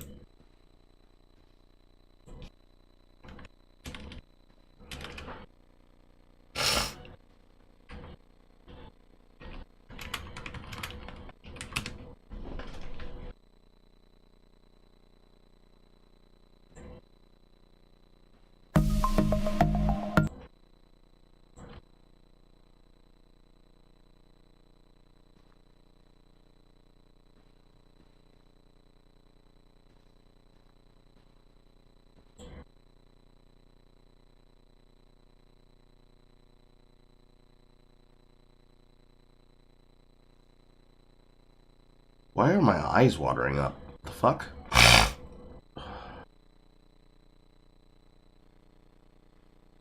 Because I've listened to it before and I remember the exact thumbnail.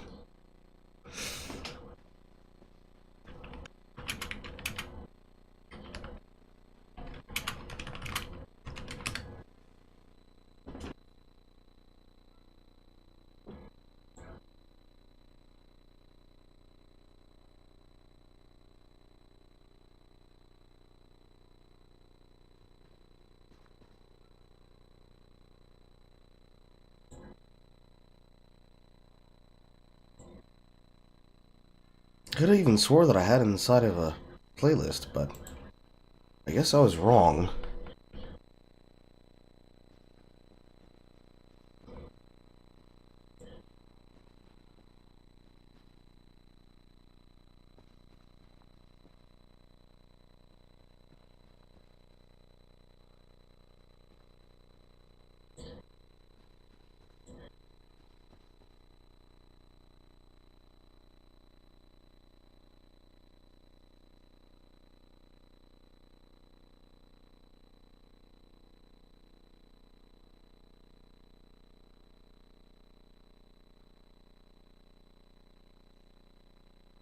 Nope.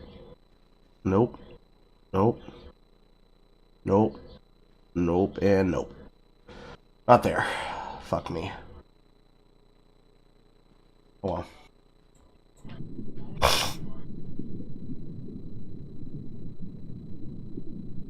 Well, isn't this just fantastic? Captain's log. Subtext 211201. It's an earworm. It's such a recognizable earworm. I doubt there's never been a content creator who hasn't heard it at least 10 times without thinking about it. Me personally, I liked it because it was actually a really good fucking lo-fi beat. But unfortunately, the problem with royalty-free music is that they don't have names.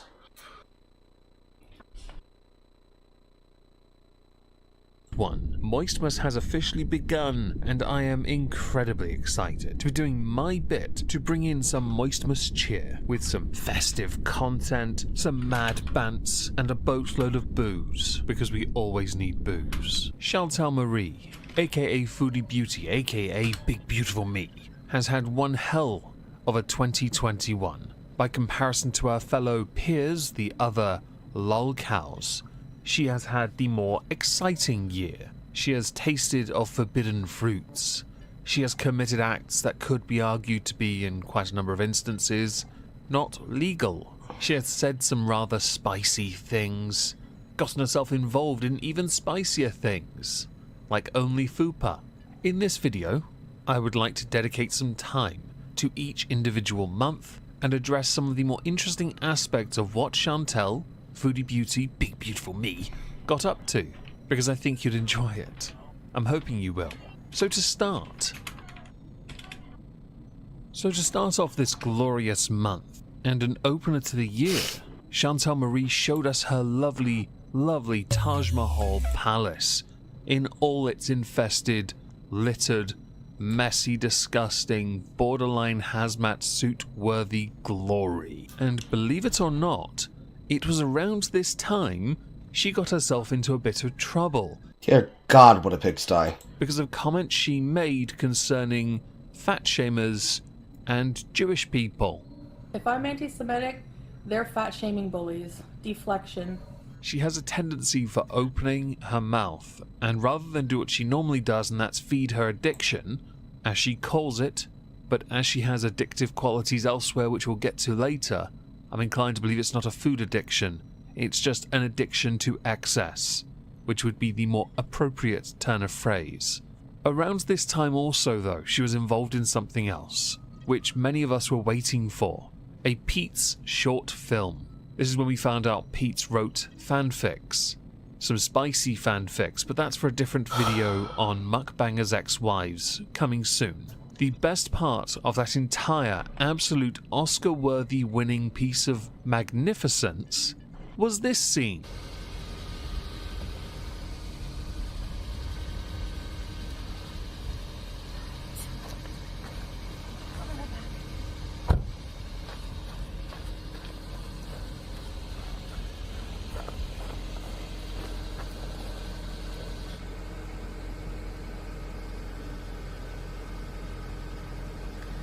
And considering the number of issues Chantal has had in the past with IBS, it's not surprising she can act this out, as if she actually is curling one out.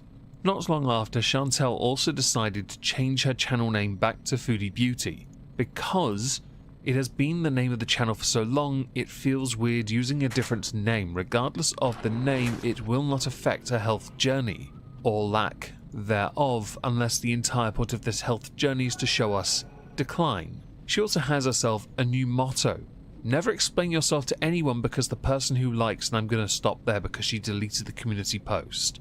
Yeah, she does that a lot, but I would point out within that very first, let's say, 5 words, Chantal does that all the time with TMIs. She's a pro at it. Such a pro, you all have to suffer them.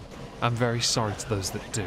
But also, telling yourself you never have to explain yourself, only to then explain yourself, tells us you have a compulsive need to constantly talk and tell people far too much, which is why you're one of the most vaunted lolcows online. So, I have some news as well. I'm gonna be starting an OnlyFans. I'm not going to lie, when she first announced this, I thought it was a joke. But then she actually did it and started this account with a price mark of $10 a month, where you got to join her for big girl dancing, plus size lingerie try-ons, explicit story times, eating, cooking, and so much more. She lasted until February 16th and hasn't used it since. I, in fact, because of this, because of a certain little incident, made a video on this because I believed it to be a bit of a scam. Because what she'd done is, got a few subscribers, and then jacked the price up to $50. Because some of the pictures she had put on there, in her lingerie, were leaked. But if you know anything about the internet, and those who use OnlyFans, you can keep telling people you will sue them. Any images you put on there will find their way onto the wider internet regardless of the copyright ownership. Because people on the internet are dicks. Exhibit A is standing right here doing this video. No, I did not leak them, I'm just a dick. Foodie Beauty also around this time had a TikTok, which she doesn't use anymore either, but she did make one video I found amusing. Hey guys, so I have this totally gourmet idea for an amazing recipe for TikTok. I'm sure it's gonna go viral. It's the next viral pasta dish. Ta-da! After the video I made covering the OnlyFupa scam, That's pretty funny. which is what I thought it was, Chantal made a statement. Hey guys, so I did post this on my OnlyFupa account, but I wanted to let you know that I've decided to close it. I increased the subscription fee to $50 only so people would not subscribe to it. Existing subscribers will not be charged that amount. I do not feel I owe a refund to anyone, because I did put in some effort out there, and I'm not going to prorate your charges, etc. for the content I did put out. Plus, OnlyFupa takes a fee of each subscription, and their TOS say all purchases are final. Blah blah blah, blah blah blah. Continuing on to talk about the trolls who leaked the OnlyFupa content. So for those people, I could care less if you feel you wasted your money. You deserve it. My loyal subscribers understand and did not ask for a refund. Blah blah blah. Blah blah blah blah. I'll be back Monday. Compared to other months, this one was quite sparse by comparison. So the only other thing I noticed that happened was she got into a grammar argument in the comments section to her own video, where someone accused her of not knowing how to use a semicolon, to which Foodie Beauty replies with dictionary definitions of it. Whether she's right or not, I don't know. I'm a spelling Nazi, not a grammar Nazi. I'll let you all decide that. I just found it fascinating she got into an argument that could be considered intellectual compared to her usual spiel. As many of you will know, Chantel Marie, Foodie Beauty, Big Beautiful Me, has a track record when it comes to flagging and reporting other channels. She does this as what she considers a lashing out that from time to time just happens. And when she regains control, everything goes back to normal. Because everyone else around her, the hater nation or haters, can make their money, but also she can too. Something we'll address later, don't worry, it's quite precious. Well, during March, Chantel Marie put out the statement, "Need your help reporting the live stream for bullying and harassment ASAP. This person is a mother of 2. Where are her kids while she bullies and fat shames others? She spews hate every day about me and other fat women, and is fat herself and clearly uneducated. Worry about your kids and the example you are setting for them, and not about my bottom." Interestingly, Chantel was actually in the live chat for the channel in question, called the YouTube Underground. Whether you agree with the views presented by the YouTube Underground or not is irrelevant to the larger point of desiring to report a channel along with encouraging your supporters, not many of those really, to go and do the same in your name. You're not an avatar. You're not a god. You don't have simps, because most of the people that watch you also watch them, and they normally support them over you, even if you yourself have valid points. During this month, Chantel started to grow a little bit more bold when it came to certain items she liked to put in her body. We know this because during a live stream she self-medicated. Now if you remember the house cleaning video where I showed clips of the mess, you would have noticed lots of packets of pills on the floor, all empty. She really goes through them, and apparently a bin is a novelty. But on live stream, she used what I thought was Clexane, which at the same time, YouTube aren't overly fond of people doing even if it is to help yourself.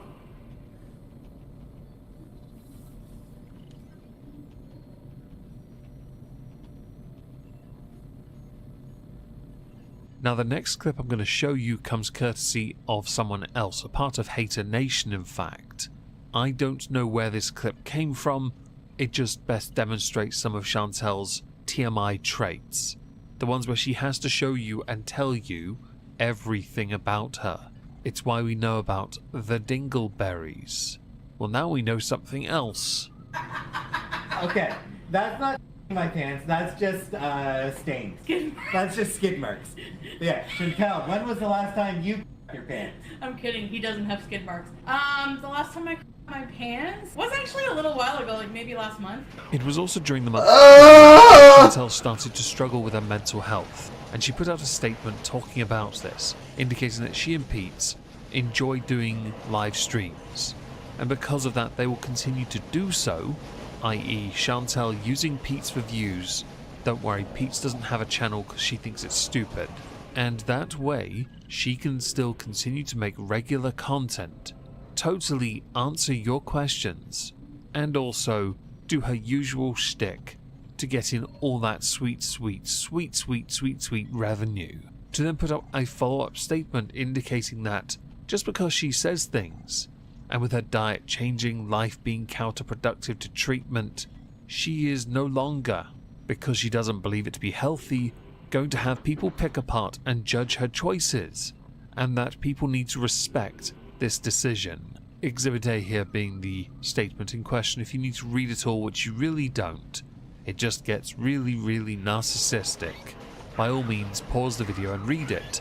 And just to show how big-brained Chantal is, she also decided to tell us that, you need to stop telling bigger people how to eat, and that carbs are also fine. There is nothing wrong with carbs at all, especially if your plate is, let's say, the size of Mount Vesuvius and 99.9 reoccurring to an infinite 9% is carbs. It's still fine because it's Chantal. She's robust and she totally has the space for it. Later on in the month, Chantal went on to announce that she will be reporting hate channels. Have a nice day. Name calling, fat shaming is not truth. You people don't support mukbangs, but support a reaction channel gorging on pizza. If you support these obsessed freaks, you have no business here. Goodbye. Don't forget, I got one taken down before, and I will try again. Hate is not criticism. Learn the difference. The thing is, how one interprets hate is subjective. Also, don't flex on who you've reported and successfully had videos removed from. It's a bad look for all parties involved. And just to prove the point that Chantal is big brave, she deleted that post along with the others. The last thing that happened during this month of interest was that Chantal was noticed by Kiwi Farms to have a profile where she does some rather interesting forms of fishing. And no, I don't mean with a rod. No, she does fat fishing, where you post pictures of certain angles to make yourself look slimmer than you are, so you can get some suitors interested in you. And then when they show interest, well, you spring your trap. It's called fat fishing for a reason. During the month of April, Chantal added herself to the dating market, hence the reference in March that she was fat fishing. There were a couple people, suitors. She went on dating sites, but the first thing she did a stream called One More Day of Beesing. Bees, by the way, is poor decisions, code, of course. It's why many of her streams are called this. Naturally, they are the ones you want to go to and watch. I'm going to the kitchen to go get another serving of food. Okay.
If they weren't so obscenely long, even if you sped it up. Honestly, channels that clip the feck out of her are doing us a great service. She put out a community post which undoubtedly disappeared, saying, "Hey guys, hey, I'm taking a break from the internet for today. LOL. What a break you had. I'll be doing recorded videos again along with live streams." Part of me had wondered if this had anything to do with certain sherbet or crystal sugar she was enjoying, allegedly. Or perhaps she just wasn't feeling it. Who knows? At this point, Chantel is still living with Pete's. We would get caught and fined by the... Why do you keep answering the question? Ontario- You already did. By the Ontario Provincial Police. Because as is very much apparent with their relationship, not a sexual nor romantic one. While Chantel is the breadwinner, they are very much both dependent on one another. So I mentioned Chantel started dating, and this is quite interesting because I had to ask for help on this, because it was towards the end of April that Chantel found the fabled Bay. But before that was a gentleman called Nick. This relationship lasted for 8 days, and Chantel was in love. I tell him I'm here, so he's like, I'll be right down. And then I'm like, I see this guy walk up, in like a black hoodie and jeans. And I look at him and I'm just like, he is nothing how I pictured him, like in his pictures. Like he was like, oh. Oh, he's so cute. He's so cute. 8 days. Is it okay that I feel a level of vile revulsion that now has resulted in my hiccups? By the way, she just threw herself back in an ecstasy. Days of being used. 8 days. A broken TV, an innocent bystander, and all of this. And, love with a gentleman that likes to partake in certain recreational activities and chemicals that are not legal by many standards. Chantel, having an addiction to food, could understandably take the addiction to food and apply it to any other thing that she could put into her mouth. That... food, drugs, dick... can range from food, sherbet, crystal sugar, allegedly, all the way over to peen. You don't need to have 4 walls and a roof for me to give you a job. You just need a clean wiener. With all the 3s and no E's. Now granted, this could be attributed to the poor decisions she makes with the suitors that she finds. Her romantic life has become quite the soap.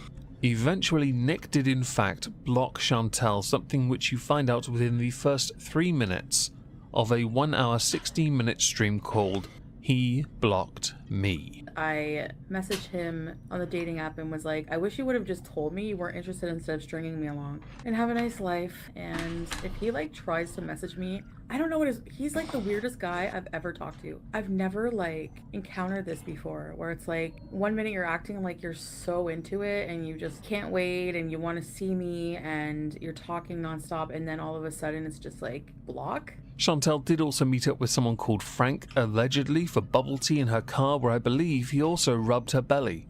But after he was found out on certain forums, he disappeared. I can't imagine why. The month of May 2021 is a tad tricky on my part. Because I was burnt out on YouTube, I didn't do any source collecting for this month. The only things I was aware of include a rather dodgy set of pictures of her feet which look like they're on the way out. I keenly await the masterful replacement, peg legs, and the fact that she herself had to go to the ER, one of a number of times she does during the year of 2021. Now the first time, that I'm aware of anyway, was because her blood sugar level was higher than it should be for any living organism on this planet.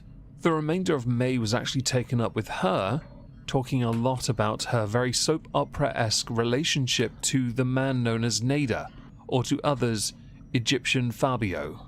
And for this, I'm going to play some clips from Just Sayin', because they've done a fantastic job compiling very interesting quotes from Chantel. I'm going to link her videos along with many other videos and other sources in the pinned comment down below. Please check her out. I need to get a routine, and I need to fit in like everybody in my life in there. Like I need to stop thinking of boys and just like plan out my like time, like my channel time. Like so not keto, but I definitely want to eat like I want to try like eating like really hardly any processed stuff. A few moments later. I'm making nachos. I honestly have not eaten today. It's only Tuesday. I meant like last week, I guess, with this shit. No, I don't know. So getting accused of not caring about my viewers, my fans, because you only care about money over your friends. How do I care about money over my friends, Billy? That's not true. That's what pisses me off. I've done like 2 members only live streams. I don't take 1,000 milligrams. Like I take maybe like 100 at a time. I buy 1,000 milligrams, but it's like not per gummy. You know what I mean? I'm really depressed. I know those quotes are out of context, but I can promise you they were the best bits, because I couldn't find anything funnier than any of that. So perhaps with my keen ability to take quotes out of context from other people's content, perhaps now we should introduce you to the insanity that is Chantel's views and attitudes and behaviors and interactions with Nada, courtesy of Just Saying's content. I'm a psycho. I'm crazy. When I catch feelings for somebody, So in 3 weeks, you have developed feelings for a man who's supposed to be a hookup. I don't know if I'm overreacting or if I'm being like, I just feel basically I know because of how I'm affected by like, I don't want to get hurt. I just feel like I know I shouldn't be in a relationship or committed with somebody. One of my really good friends is coming down from Montreal and he's staying at his cousin's for 3 days and he wants to take me out. I want to go out. Like I want to see him. So I'm just like, what about me? And I feel selfish. It's not just that. It's just like it sounds like an excuse to me. Now remember, this is the same woman who will travel for food or to meet with people while there is a lockdown order and has no regards to anyone's safety when it comes to her needs. Suddenly bothered about him meeting his friends. You think he's trying to make me worry? I can't have games like that. That's what it's kind of like with him, like games. Oh, why? I so control myself. Never, that's not gonna happen. I'm not gonna catch feelings for anybody. Oh, I hate myself right now. Yeah, exactly. At least I feel like an option. I was like an option today, and there was like 14 calls. I called him 14 times in a row. I feel stupid right now. I feel stupid. I'm more mad at myself. This is about me. I feel like he's like cheating or something. I don't know. I'm not a cheater. That was his last words. And we've had a pretty intense 3 weeks together. Like you guys don't know, I didn't really talk about it other than the very beginning. And that's so much. He's just become like a different person. Like such a good, like I don't know. Like I wish I could share that with you guys, like so you could see what type of person I felt for. Hi, I'm in my bed. Hold on. I miss the way he says give me those boots. Sharing weight seems toxic. Well, yeah, it can be. Your age. Oh, that's high. 16.6. How about eating tomorrow? Because I'm sick of my numbers being. That's really high. That's like the highest it's been, but I just ate. So, the dick doesn't look like his dick at all. It's not him. I don't think the dick is him, but the DMs, I think, are legit. He told me, I think he knew he was in trouble because he told me, are the DMs in the same as the dick pic or no? Because he didn't, that's not his dick. I'm not kidding if I showed you. Okay, so here's the thing. he told me that this girl from nowhere from Quebec somewhere messaged him and sent him all these new pictures. And he showed me like the pictures. And he's like, who's this? And then he said that she wanted like him or something, but he didn't specifically. He's a liar, so that just confirms it. What?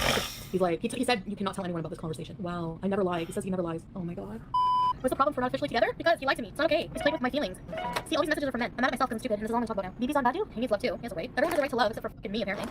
I just did a lot for him, like, no, because it's like personal. Like, I did a lot like emotionally for him, like being there as a person. He really needed somebody. He's going through a lot. Hours. I just spent like so much time with him. Like, we were acting like boyfriend and girlfriend. I didn't pay the rent. I didn't pay his rent. I'm not rich. I'm not a rich YouTuber. If he wasn't an asshole and gave me what I needed, maybe I would have helped him out if he needed help. He threw a booger. He threw a few boogers, and they hit me. I picture pimples. And all you do for me is treat me like shit.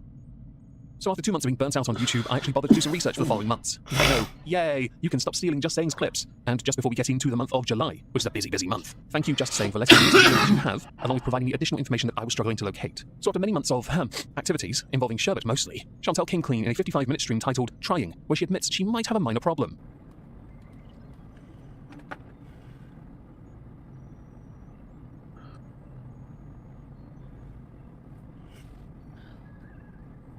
Well, so basically, I'm just gonna like talk a bit about updates and stuff. I washed my face and I called the, there's an Ottawa addiction service, and they gave me some crisis numbers, so if I'm feeling like I can't handle my today, so I made an appointment for an intake tomorrow. Not long after, she puts out a community post. My family is taking me to the ER, and I have an appointment tomorrow for addiction help. I am sorry if I've lied to you all. I was in so much denial about having a problem. I will be back and do an update video when I'm feeling better. Yes, well, nothing quite reeks of denial more than going for a drive while possibly off your head. The poor decisions that concern you and Nada, and anything else you want to pigeonhole as BZ, whatever you want to call that word, I actually don't care enough. Continuing. Okay, as I am laying in bed waiting on test results, I need to clear some things up because there are so many lies going around because of reaction channels twisting things and making up stupid conspiracies. Honestly, sure, hate comes with the territory of being a public figure, but I can still observe and say that some people embed comments are vile. 1. I took this picture for proof and not for attention. 2. My weight loss did start with the Ozempic, which is a weight loss treatment. It made me not hungry, so because I didn't address my food addiction, I believe a transfer of addiction occurred. It's sorcery, everyone. So I did lose a good 50 pounds or so from the Ozempic, and not substance-related stuff. I'm not saying that. I will continue to try and maintain weight loss, and try to do it healthier. People saying I don't have a right to say anything about that weight loss because it is from the Ozempic have a skewed thinking process. 3. I started using only approximately 2 months ago and not 6 or more. That is all BS lies, and it is so ironic and hypocritical of these moronic reaction channels to accuse me of lying about everything, yet people believe their lies. Okay? 2 emojis. There is no trap house. For the sake of it, I don't generally associate with the growl intellectual crowd. So I'm sure Chantel is right on this. 100%. Actually, don't know. I have no horse in this race. Continuing to 4. I relapsed last night. Imagine my shock. 5. I don't owe anyone any information. If I want to keep certain things private from now on, I have a right to do that, which seems a tad contradictory from 3 and 2. But alright. 6. Yes, I'm a huge mess right now, but today's a new day, and today I'm choosing to get help and keep trying to work on myself. One day we will Eurobees, and I will starve all you bitches of using my messy life for content. Based on your current income rate, according to you, I doubt that will be anytime soon. By the way, she goes on for 14 points in total. So here are the cliff notes. 7. She went to the ER because of many issues, and family members took it seriously. 8. She has an appointment to get insurance cover for help with her problem, and no, she does not have access to it as a food addict. 9. She likes numbers. 10. If you are here to shame her, she will block you. 10. Someone's being sick from both ends in the room next door. 12. She'll be staying with someone. Super secret, everyone, super secret. 13. Nothing. 14. Who has the nerve to claim she's faking this? Heresy. Not long after, she released a 3-hour, 18-minute stream called Hang With Us, because she'd already recovered from her stint in the ER and her addiction problems, everyone. Are you doing that? Are you being a good boy? Hey, Stevie? Huh? I gave a pee sample and I didn't even need an unscap this time. I could reach myself. Chantel then goes on to admit that she is a bit of a mess. I'm a gross person.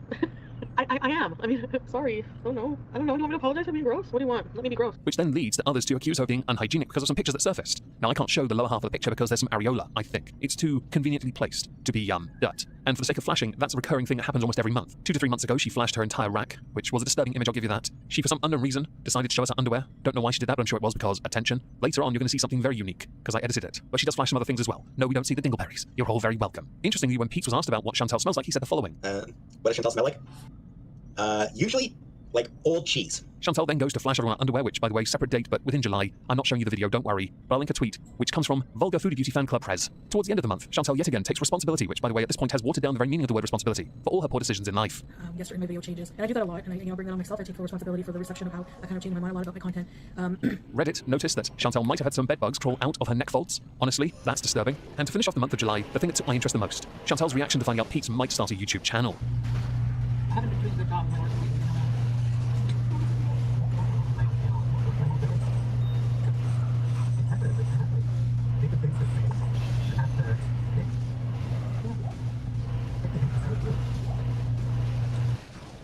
You're a mess. So how you can't complete sentences before you start doing it. Huh.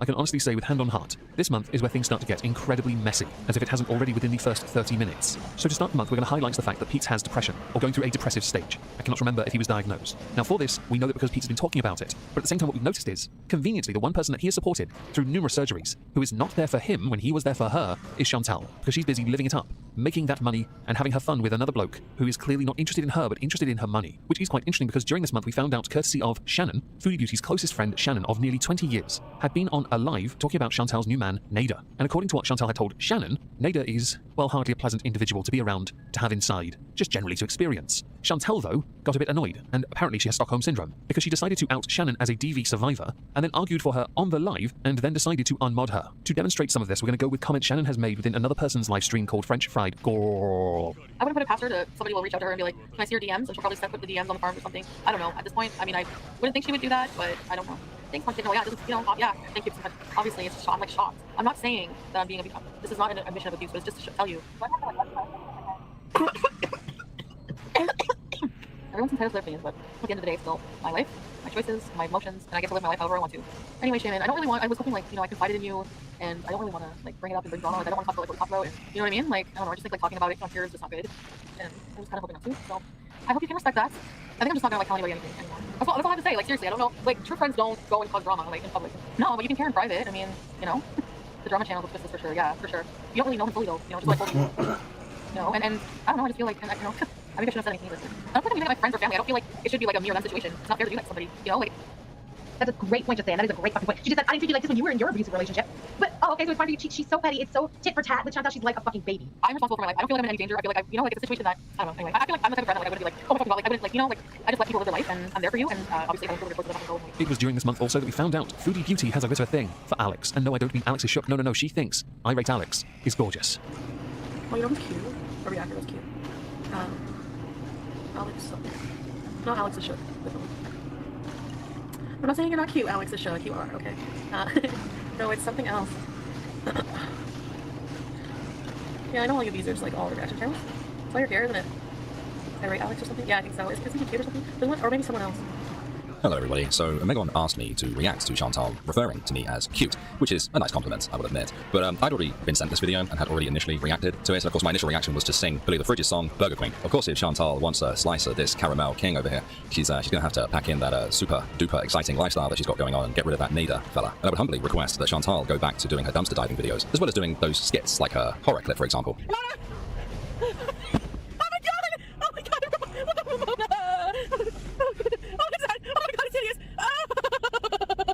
I don't know about you, but I found those exceedingly entertaining. Should Chantal take me?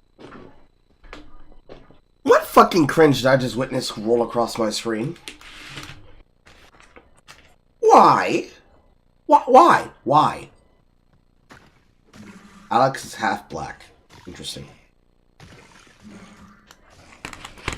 You know what that means?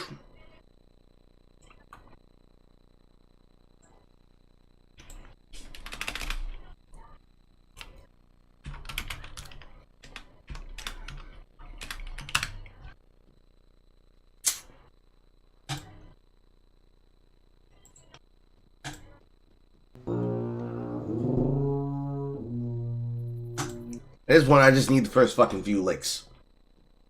Me up on this offer and need assistance with any editing, she can hit me up on Instagram or Twitter or even email. Balls in your court, darling. Enjoy the rest of the video. Cheers, Megan. While Chantal's also been very busy with Nader, doing everything he wants and also making poor decisions for herself, we've noticed a few clips surface concerning herself and Pete's, where he has said some rather interesting mic drops. Start my fupa. Yeah, geez, the next step is... You know I run away? No.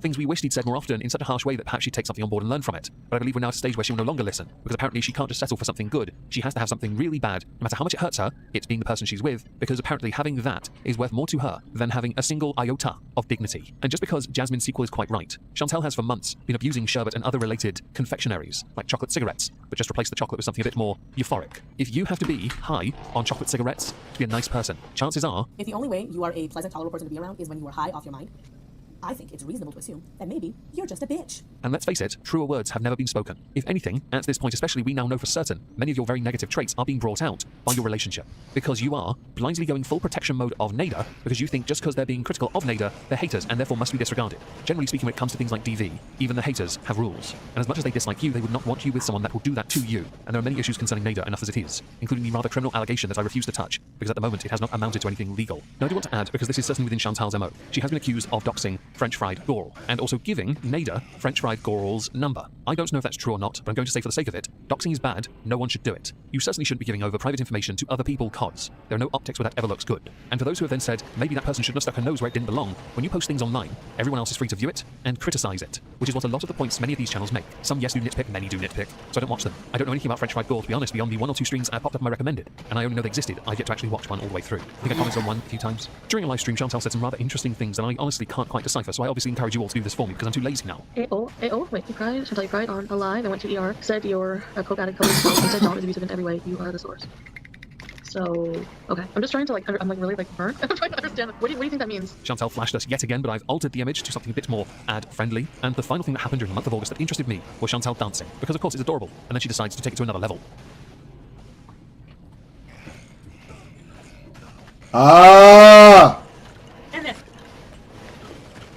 I'm going to start the month of September off by putting in a disclaimer now, because I've done it earlier, but it is more applicable now, certainly what I noticed concerning Hader Nation. Many will want me to talk about Nader, and the allegations that came to light, along with things that have been confirmed by other people. I am not going to do that, and you'll understand why in a minute. So to start the month off, we're going to post this. Part of me thought perhaps this was Chantal pining over the fact that she cannot herself have children, which of course I feel bad for her about. If she wants to be a mother, there are options though available to her, certainly worth exploring. Those within Hater Nation that many know about, Charlie Gold, more notably, he tweeted out a video concerning Nader being in prison in 2019. She's saying that the Delphine woman is not the one, not is the one who what's happened. This Delphine woman died in 2019, supposed natural causes. I don't know, he was like in prison in 2019. Others pointing out that, he has a criminal record. Allegations of people he had harmed. The part where I'm now going to stop talking about it is the part where they then decided to walk away from that discussion. Part of me felt that perhaps they learned from that of the tea that came to the handling of Eugenia, and realised that the response towards it was remarkably toxic, so they walked away. Perhaps the Hater Nation learned the same lesson. Either that or they realised people don't care about Chantal's poor decision here. And also, you cannot drag someone for an allegation. Chantal showed off her apex driving skills yet again by recklessly driving with her partner. We get our monthly installment of Chantal flashes something else. This time she had nothing on from the waist up and used her arms to obscure the folded bits. I don't know why this picture had to come to light. I'm not going to show you. Don't worry, hence its pixelation. You're all welcome. During a live stream, Chantal tried to act a bit coy and get Nader to admit that they were a thing. Yes. Okay, people keep asking me, like, are we official? What does that mean? It's a title, so we should just say yes right now, right? We're a couple. Cringe. But the main thing that happened during this month, the coup de grace, the revisitation of something that will guarantee bring in all the monies, especially if you're spending all your money funding a habit on sherbet, an eating habit, your partner's sherbet habit, your partner's rent perhaps, your own rent, a charity donation you may not have made yet. She brought back the only Fupa account. Now earlier I mentioned she stopped using it in October. Well, she was last online then. She barely used it when she restarted again in September. I wonder why. Yes, really it's that noggin jogging, doesn't it? The final thing that happened during this month of note, I guess, was, well, she did her finest salute. Bye guys. Thank you. Bye. During the month of October, we saw Chantel's fantastic hairline. We saw that she had a rather interesting flex that dab on them haters. No, he doesn't need someone, eyebrows lady, who can keep his secrets. He needs someone who can pay fucking bills, okay? And bend over every once in a while and go, ah! She shared with us that she had acquired something. She had acquired, well, as we later discovered actually in November, courtesy of a blowy somewhere else. She had caught the gonorrhea, which in turn meant Nada had the gonorrhea. This was courtesy of a video announcement. So, I look like a trucker this morning, but I have things to do. I don't know what I have, Jordan, but I'm freaking out. Now, might not be an STD. I'm not putting my hair down today. Yeah, I'll have to go for blood work after I do this. Get life together. What the freaking hell? I just washed my face. I just washed it and all my CPAP marks are on my face. They don't come off. In which case, I mean, can you not just, if I have like gonorrhea, can you just like give me the prescription for that? Ew, ew, ew, ew, ew. You'd think that would be the main thing to happen this month, but actually it was something else. See, Chantel likes to go through purges from time to time, and the one main purge that Chantel had this month was of her community tab. So let's go through some of the deleted posts. So here's a list of things I've been accused of. Narcissist, delusional, liar, homophobe, racist, gaslighting, anti-Semitic, bipolar, manic. What's missing from there is, well, death. All this from people who don't even know what the words mean. Now, of course, Chantel has shown she knows how to Google, use literal translations. But I think with almost all of those, you fit the bill. To the next one. So, let me get this straight. The channels and audiences of the reaction channels who make a living using my content and profit off of my messy life want me removed from YouTube? Lamau. If you tell me to start looking for a job, you're better as well. Don't try it with me when I'm bitchy and haven't had a nashi in days. You will never win. And I know you haters are deliciously waiting for my channel to get deleted and for my supporters to leave. Weirdos love seeing others miserable. Well, some very sad, but good news because I know you love it. I'm not going anywhere. The Lokma and the Beezing are here to stay. Something you're going to notice very soon is that Chantel gets ratioed on her own community posts. Just thought I'd let you know. Blocking everyone on my previous post. Tired of hearing the same stuff. Just because someone has gonorrhea and goes through this doesn't mean they deserve hate. So please comment here and I'll block you. I'm not tolerating it anymore. I don't care if I have 5 supporters left. You lose some, you win some. Not kissing ass anymore. No need for you to be here if I stress you out. Bye. Attention, 10 remaining enablers. Alright, so I will be going live later tonight. I'm just letting you know that I will not tolerate any hate or drama in my chat tonight. If you want to come and have fun, then you are more than welcome, otherwise you will be blocked. I get that people don't like my choices and I heard you and now it's time to move on. Yes, I'm deciding that if you can't come and bees in a positive manner, please don't come or be blocked. Also, we'll be blocking repeat annoying haters. See you later tonight. I'll post an hour before I go, love, with time. Was thinking of doing the Ouija stream, is that what that is? Tonight or something spooky and fun. I'm not going to give up on Vlogtober. And since it is my channel, whatever I say goes. You go girl. Hey guys, just read through some of your comments and yes, just wanted to confirm that I went to Montreal with Nada. Damn that ratio though. We was invited to one of his friends' barbecue. I know I have put you all on an emotional rollercoaster with my recent life choices. So I was trying to be vague. I wasn't trying to hide the truth and not hide anything. You know this. I even shared my diagnosis with you. I know I share a lot and I know I F up a lot. See you soon. I'm actually surprised in your TMIs you've never admitted to actually kissing someone's ass. Just saying. Listen, I want to have a good day. I want to force myself out of bed and finally try to move the heck on. I want to cook and clean, go live life, and hang with you guys. But I don't want to talk about him because I know it's over for us as a couple. I'm so emotionally tired and drained, I'm mad that he still denies it. I am mad at myself that I believed him. She announced that Pete's has a channel which I will be discussing on a separate video. I didn't sly deceive any of my members. I changed my mind a lot. That is not a lie. Something about that's a little contradictory, but okay. The other day, when I had a fight with Nada, it was over for me. A few days passed and I missed him, so we talked again and decided to make up. But we are not in a relationship. Am I supposed to hide this from you? I literally cannot win. Who I choose to be with, no matter how toxic, is still my choice. Things are complicated, but we are saying we are friends, but we prefer no labels. How hipster. I never would mock any victims of DV. My choices and stories are mine alone. You, as viewers, have the choice not to watch or follow me. I know I change my mind a lot, but this is the accusations of hard, well, sherbet use, cruelty, lying, etc. are all absolute rubbish. And the final one I want to read. So just so you know, Nada's video was shot a while ago. I did edit it for him. He is looking for an editor at the moment. Sorry for the confusion. We are not a couple, but still decided to remain friends. I have boundaries and will not disrespect them again. Love you guys. Don't you own Nada's channel? Pizzas? A little family? Or is that all just a rumor as well? I can't remember at this point. It's so difficult to keep up with you. November. I don't understand how you could put yourself through all this shit and still come out on the other side looking and feeling like shit. God damn!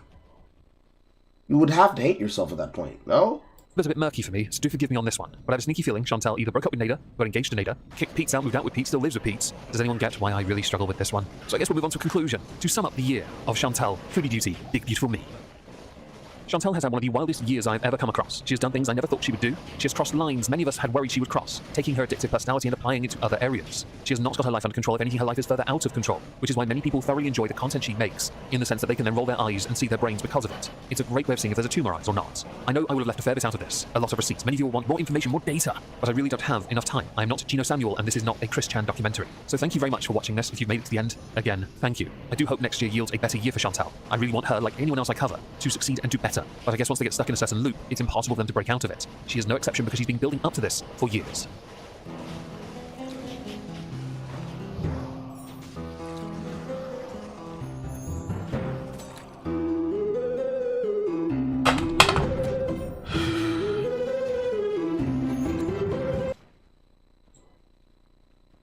10, 2022.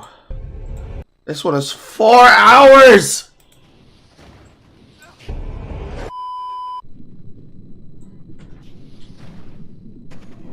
She used to do horror short films. Well, isn't this just... There are several things that just don't fit. And the first one Hello started with everyone, clothes. welcome back to the first of what's going to be a... But is her trying to do anything that has to do with horror.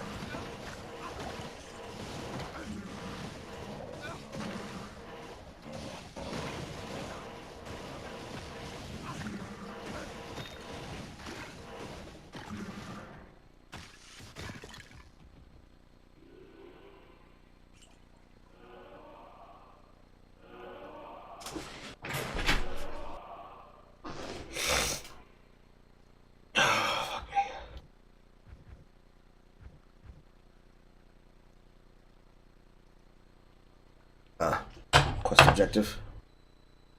Okay. Few end-of-year reviews for Chantal, and we're not going to waste time because this one's going to be long, all 3 parts of it. So let's just dive into January 2022. I'm going to insert this now because you're going to notice it from the time of this video. January is a busy month, whether that be for the Visa Queen herself, the weird triangle concerning the aforementioned Visa Queen, DD, and Darth Enabler Nader, and the odd sporadic appearance of Pete's. Was it remote? I can't remember. So as you are now aware that this video is going to be exceptionally long, brace yourselves, because Foodie Beauty's been busy. And to start off 2022, Foodie Beauty went shopping with cold symptoms, which many people rightly pilloried her for because in Canada, if you display cold-like symptoms, yeah, you're supposed to be indoors. But it's okay. Chantal just had to bees it up. BBJ. No, BBJ. Okay. You're both looking BBJ. I took really good care of my teeth today, if you're happy to know. Dandy. Oh no, Chantal's sick, struggle. I think every single person has COVID. I'm not even kidding. I'm not sick at all. I'm trying not to smoke anything. Am I breathing? I don't know, I don't feel sick at all. I'm not sick. I know I'm just run down. Does anyone actually like that person or what? Is someone gonna cry and ask me to unblock them? The cash prizes are gonna be random, guys. We're going shopping for clothes. Oh, yeah, okay. Okay, I'll do that, guys. Okay! Fun fact about all of that shopping you saw. I know, she did so much beezing. The fun fact is, not long after, Chantal put out a community post, which has obviously since been deleted, but don't worry, we have it. Okay, new year. Let's try this again. I think I have COVID. I should not have gone out yesterday. I was feeling poorly Sunday for a while, but I usually do when I feel run down. It was selfish to not take this more seriously, and I will contact everyone, including Penningtons, to let them know. I'll update you, i.e. the awards, etc. Everything will happen, including the 12-hour stream, but I just don't know how I will feel now being sick and all. Much responsible. It's almost like you contacted everyone you've given an STD or something. By the way, after I rogered you, I had the telephone now. Congratulations for adulting for a moment, although I sincerely doubt you actually contacted anyone. Let's face it, you're only good at confrontation when you're clapping back and then deleting your clap back. Are you clapped in response to the backlash that Chantal got on the community post that she deleted? Chantal said, "Why do you people expect kind replies or reactions from me when they are being assholes and wishing my death? My vile replies were not any more vile than most who come here to my channel to be a jerk anyways. You don't get it. It literally doesn't matter what I reply anymore or what I prove or do. It doesn't matter because you all think and believe what you want anyway. If I answer truth, you don't believe it. So I was just replying what you expected to hear in my replies to everyone in my deleted COVID post. In all honesty, I made the previous post to save face. I woke up and really didn't have any symptoms at the time I was at the store. I get run down a lot and feel sick because of that, but it's never COVID. I didn't want to give anyone COVID for F's sake. I am not the only person who makes effing mistakes, and honestly some of the stuff some of you people on here do and say to me, and knew another is disgusting and evil. That grammar though. Examine yourselves. I'm not blocking people or deleting stuff anymore, and I'm sure as hell not going to apologize every single effing time I do something you have an issue with. People write dissertations in my comments about issue they have with me, but still come here every day to take a dump on my channel. Cancel me again, whatever, I'm tired. After this, Chantal did a cleaning stream. Hey everybody. Are you guys leaving? I forgot about you guys. Sorry. So I just did some cleaning here. As you can see, there's a garbage bag, but those are clean pots. The dishwasher's going. All this is clean. Floor is clean. Sam is clean. Did you guys see my food upside down? You know what? I can still steal your boyfriends. Oh. My lungs are bad. What? The only way you're stealing someone's boyfriend is if they're on the couch. Shit, the only way you're stealing somebody's boyfriend is if he has a bag of Taco Bell. I should not make these jokes, but they're too easy. Just like Foodie Beauty.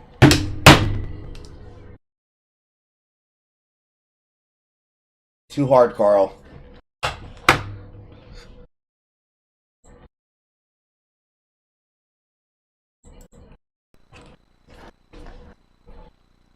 Why do you smoke?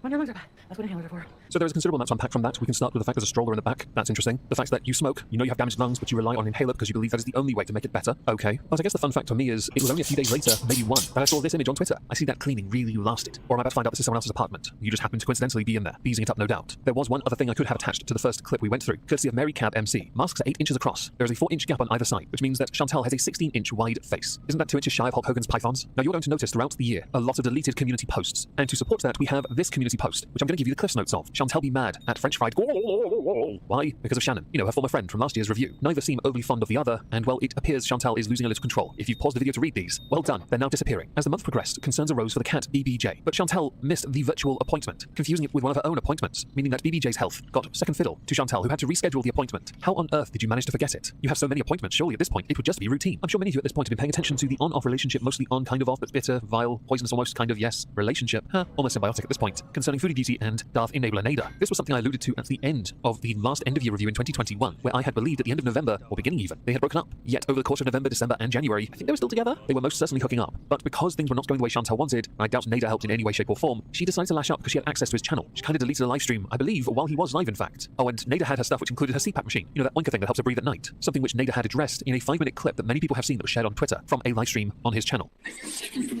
Here. Hi, guys. Hi, guys. Cheers.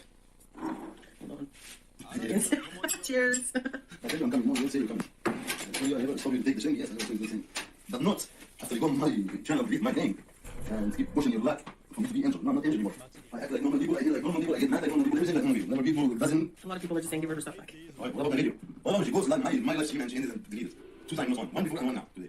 Everybody asks for her stuff. What about my stuff? So 2 quick things to address his video, although I have of course cut it down a considerable amount. Firstly, I have no idea what he said for most of that. And second, I bet some of you are wondering who that lady is. We'll get to her later. Okay, there is actually one other thing we should add, and it's the fact that while he was streaming, Chantel was in his chat. She also left comments, which we couldn't find, so she must have deleted them, which is quite impressive. A real dedication to her craft, a real perseverance. She's a warrior, everyone, and she will stand up for what's right. And to then address this further, she made a video called The End, where she said the following. To an outsider like myself, when I see something like this video, which I've deleted the audio from because I don't want copyright to claim, I see photos and screenshots. The thing is, I don't know if they're done in the correct order, i.e. do the messages correlate to photos they took together in a timeline, or are they selectively chosen to paint a picture? The thing is, when it comes to their relationship, I mentioned it was symbiotic and poisonous, and it was, couldn't care less which one's correct or accurate, because even after all the arguments, they kept hooking up, they kept getting closer, having an argument, pushing further away. They're both poisonous individuals. 2 negatives do not make a positive in this one, and this video accompanied with the music is one of the cringiest things I've ever suffered in my life. You can all thank me in the comments for not playing it as well. Now, the relationship of Nader and Foodie Beauty could in itself become a video that would take forever to dismantle. Honestly, it would take far too long, but as time progressed, things were further elaborated on. For example, Nader did not give Foodie Beauty back her CPAP machine, with many people in the stream chat where she alluded to this, and also pointing out he did get his money for the stream that was deleted because that's how YouTube works. Many people in that chat were telling her to delete his channel as punishment for what he did to her. She later on elaborated on deleting Nader's live stream, where threats were made and quite frankly it was gauche. But this isn't the most interesting thing that happened in January. No. The most interesting thing that happened in January was what happened next. And it doesn't concern Nader, although I'm sure it was a catalyst. Over the years, many people have mocked the fact that Chantel has suffered with a form of hair loss. I thought it was a form of alopecia. I've later been told it might have been hormonal, or a form of removal of hair via one's own hand, called trichotillomania. To cover this, Chantel has used, I believe, a form of magnetic, threading stuff that sticks to your head for a while. Well, Chantel has decided now is the time to fully evolve into her next form. Yes, she's decided to change from Chantel, big beautiful me, Foodie Beauty, into Mark II, who appears to be bringing back the 80s look. But this isn't where it ends. No, this isn't where it ends at all, and this astonished me. See, Chantel went from this to deciding, well, actually, even short, I still can't hide it. So instead, Chantel decided to simply remove all of it and look like a slapstick kingpin. Now, I'm not going to deny, when I saw the video of this, I cried with laughter, because I thought for a moment she was having a Britney Spears-esque mental breakdown. Then I watched the live stream and realized, no, actually, no, this is much worse. Much worse. But at the same time, I will concede, because she's doing something that actually looks good on her, this is a better look. Oh, yes, indeed. This is better than gonorrhea and coke. It is! Yep. I agree. I've never tried coke, so I'll have to take your word on that part of it, but Alright, this is... I've never had gonorrhea, but... Now, the month of January is not over for Chantel. You see, even with the that's now surrounding her, her ongoing battle for viewership and... Oh, that's cathartic. Oh, that's cathartic. And of course, respect. With Nader is continuing, but this is now where we have to insert the other person in that wine-clinking clip, by the name of Dee. Chantel doesn't like Dee. She's not a fan of Dee. She was respectful to Dee when Chantel was supposed to get her TV and her clothes, but beyond that, no. It turns out, in person, Chantel is not the same cat as she is when she's on a live. Something that has since been confirmed by Dee on one of Nader's live streams, where she was in the chat, and of course any discourse with Foodie Beauty. They're asking if I was the one who messaged to when I said, come get you tomorrow. That was me. Chantel knows. She's messaged me. She's been kind of disrespectful to me, even though I have done nothing to her. I met her a couple weeks ago at Natters. She was very nice with me when she was coming to get her TV and her... yeah, so I don't know why all of a sudden she's like really mad at me and disrespectful, and so, it is what it is, and I just need to call it out because kind of too much. I don't know. She messaged me on Messenger asking me seriously as a woman what I do, and I don't want to. Can we do a box now?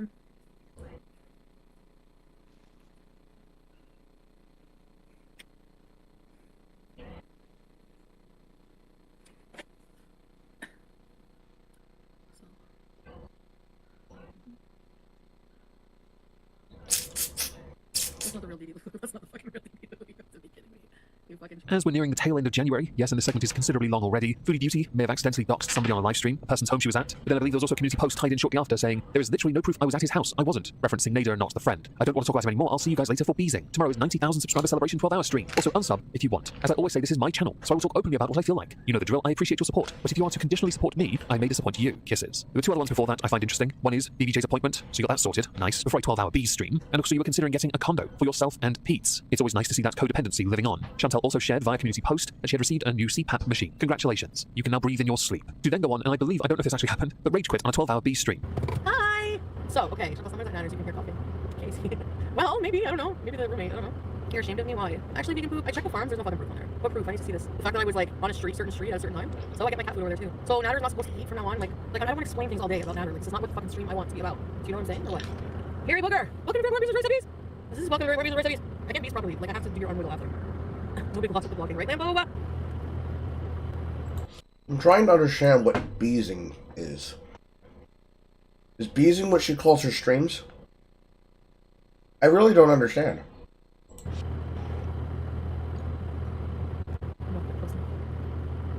I believe this had something to do with the fact that Chantel is spotted or has been spotted on multiple occasions near and around the residence of Darth Enabler Nader, whatever. This has caused quite the commotion and quite the stir because of conflicting information and conflicting sources. So yes, it's possible she rage quit her stream quite early in because she was being asked a lot of questions about her bad behavior and also to clarify her stance concerning Dee, her issues with Dee, and of course spending time with Nader. According to Sinatra, the reason she cancelled the live stream and the vet appointment was to go hang out with Nader, in fact, with a wad of cash and a bunch of toys. And as a consequence of that, Chantel dropped a few subs. Yep, that 90k celebration didn't go to plan, did it? In fact, she lost over 2,000 subscribers as a consequence for her poor decisions. Congratulations. Now to best demonstrate that Chantel and I see. Nader have been on-off. For the month of January, Chantel was allegedly getting high on edibles, while stalking him, posting rather inappropriate community posts, but also making videos against him while sober? I really got confused here, because I couldn't tell when she wasn't high, and whether or not there was any valid point to any of it, because in reality... It has to be a wig, that's not her hair. At this point, I think most agree they're as bad as each other, to the point where, with that back and forth, Chantel then still appeared on a live stream of Nader's making tuna steaks, which got further muddied because Chantel started referring to Nader as her boyfriend, which might have hurt the friend, Dee. Does this feel like a soap, but marginally more entertaining yet? Now, I know that might seem like I'm glossing over everything, but honestly, I'm doing you all a favor. And also, I think February might, pick up the slack here and further make this an entertaining review for a year. So instead, we're going to finish the month with Chantel's New Year's resolutions. More blah blah blah. Honestly, I think New Year's resolutions are kind of dumb. Well, this year I'm bald. This year, the one thing I want to mainly focus on, I don't want to keep making resolutions for my weight, yada yada yada. I just don't want to focus on all of these areas of improvement in my life. But the one thing I want to put at the forefront is just trying to keep my word on things. Well, at least we can both agree New Year's resolutions are stupid, but for the sake of you keeping your word going forward, we shall for the remainder of this video have that in our minds as we reach February 2022. Jesus Christ, this month was long. If the others are anywhere near as close, this video is going to kill many brain cells. Fuck's sake. I want to get a real baby doll. Does anyone sell those? Sometimes I get the urge to just hold something and breastfeed it. I swear to God. I think I still have maternal instincts. Ew. Well, if that's not a disturbing way to start the month, I'm not entirely sure what would be. Oh, but wait. Last year, we had the monthly flash. Well, don't worry. While January might have been skipped accidentally on my part of anything to save you when she did in fact flash in January, I just didn't allude to it. She did again in February. Yep, don't worry. The farms have it. It's another Fupa flash. The camera was on and the phone was dropped. And we got an upskirt. Ew. Chantel also started the month by bragging about having a clean apartment. In the video clip I'm going to show you, I'm going to, offer a comment as to why this may not be what it appears to her. It's a long sleeve, I put the sleeve up. I don't like how sleeves get in the way. So last I checked, for something to be clean, the rubbish had to be on the outside of the building. So next on the February Beezing itinerary, Foodie Beauty collaborated. She collaborated with Carly Steele and her boyfriend Josh. Now, it took me a while to find this. There is obviously a live stream on her channel, which is quite amusing because you can tell from the video that Carly and Josh do not want to be there. Where's cheeseburgers in here? Where's my cheeseburgers? 1,000-yard stare. 1,000-yard stare.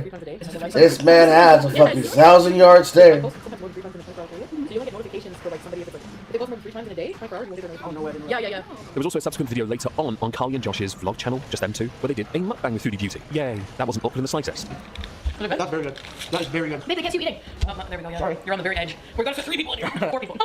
But how I found out about this is because of Irate Alex posting a cleavage shot of Foodie Beauty in a negligee, because if I had to see it, everyone else did too. It was also around this time that while in that same negligee and incredibly off her face on something, let's assume Iron Brew, she alluded to the fact that she was still in contact with Nader, or Nadir, whatever his name is. Well, you called me yesterday at around 11 a.m. and you're like, from a private number. You went on to streaming that? Also, that... Girl, are you wearing wigs? Well, I have no opinion about you wearing wigs. Girl, are you wearing wigs? Are you wearing wigs and your naughty bits? On camera? With people around? Where's your shame? I swear, where is your shame?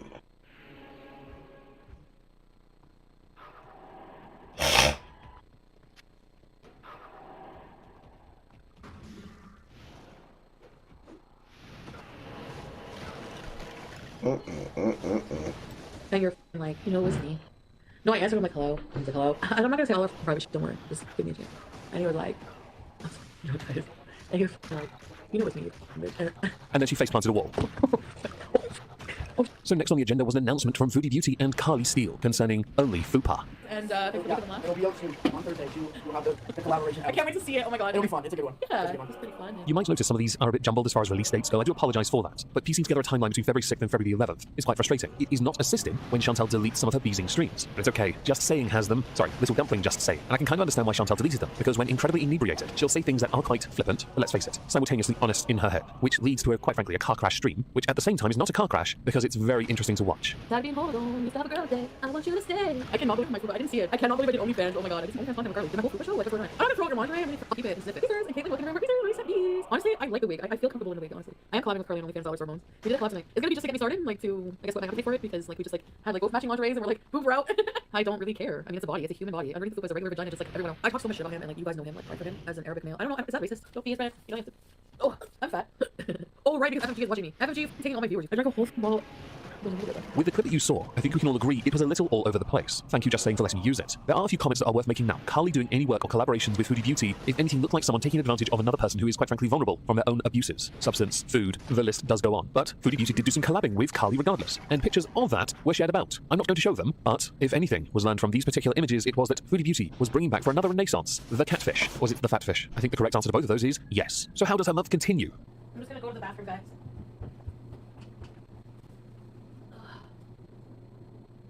Door open? And I can hear it? Aram.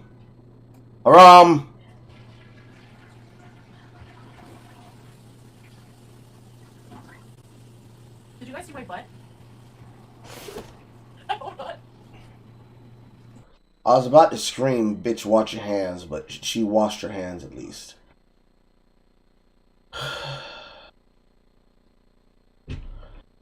Rule number 4. Stop tapping the desk, Carl. Rule number 4. Sorry, Tyrone. Rule number 4 of live stream setups. Do not put the camera on the doors.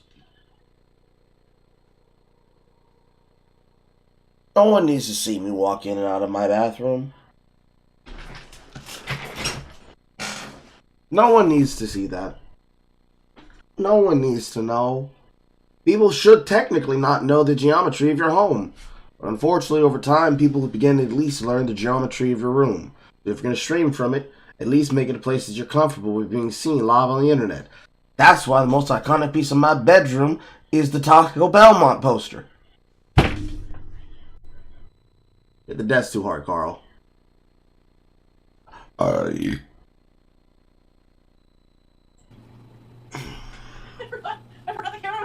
Foodie Beauty's lack of hygiene was seen on display yet again with a cat. Is it BBJ? I can't remember any. But also many people have started to comment, as if they weren't already, but especially at the fact that Foodie Beauty streams on a very much regular basis, while inebriated in some fashion. Either that be through alcohol consumption, or something else. Let's call it the mystery box, because I can only tell you what I think she's not on. Anything legal, because she forgets to take gonorrhea meds, that's my evidence. Rue, if I wanted to go back, I would have gone back when I came back home.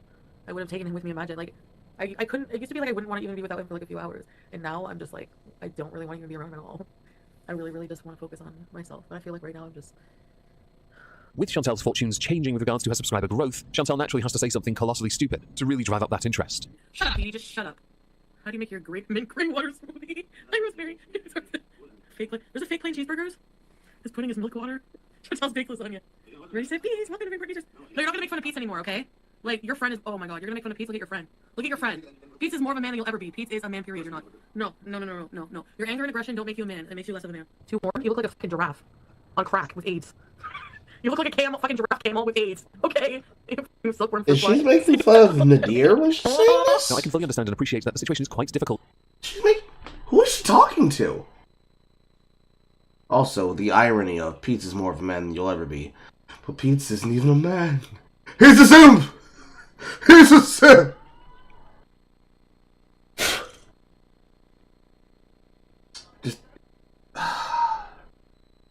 trying challenging for Chantal. I really do. But perhaps laying off the language that many would consider to be quite racist would be more beneficial. But at the same time, you are very much aware of what gets you the attention, even if that attention can be considered a breach of terms of service. Now to get back on track, Chantal during one of her streams, because she's super intellectual, decided to try and find out if there was in fact a study that confirms if an STD can come from something other than sex. So a TD, which, well, I'll be honest, most are, in some form, yes. Most. I assume this is a direct response to somebody perhaps suggesting that by sitting on a toilet, that somebody with an STD has used means that you'll contract it as well. With Chantal making tremendous inroads in February of 2022, she took to promoting her own YouTuber account on her community tab with special discounts for newer members. The first 100 Beezers, congratulations. If he was such a man, why didn't you stay with him? Why didn't you ride his face and throw it in his jalooper? Etc. etc. etc. etc. Why didn't you take a ride in his lolly jalopy and go around town saying, look at the whole dick I got. Look at this whole dick I got. Weird. Weird. What a weird cope. What a weird flex. Now with this came some consequences, one being an accusation of scamming her audience yet again. This one comes courtesy of the Balding Ogre. Whether it is true or not, I'm not sure. And when many people say, you're a bit of a mug for giving her your money when everyone knows she will mug you off, they've got a point. Crazy blonde biatches, why are you cutting so slow tonight? It's chicken. Because Miss Honey is not here. Hold on a second, guys. Allegedly rapes Pete's or Nadir.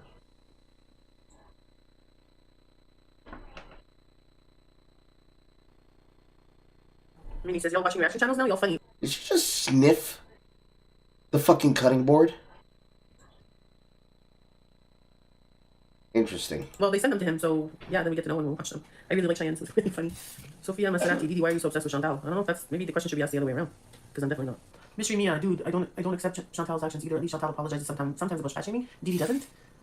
Mystery Maya, did I ever say anything in regards to weight shaming? I'd love to know. The point of the stream I'm now showing you is because we've now reached a point in the month where a recurring and obvious problem has arisen. The problem is that both Nada, and Foodie Beauty are spending a vast amount of their streams talking about each other's streams, which are talking about them, talking about them, talking about them, talking about them, talking about them, talking about them, which I'm not going to lie, makes covering this quite tricky for me, because then I have to go through all the other streams to find the relevant passages. It also muddies the water. I think we can all agree there's no version of this where Nada, Didi, or Foodie Beauty look good in any light whatsoever. I have to insert that, because if I criticize Foodie Beauty, you're going to say, or someone's going to say, oh, but Meg, you're now defending Nada or Didi, when I'm really not. I just want to note that, overhearing all the yelling from my room, nobody's coming out of this looking good. Nobody.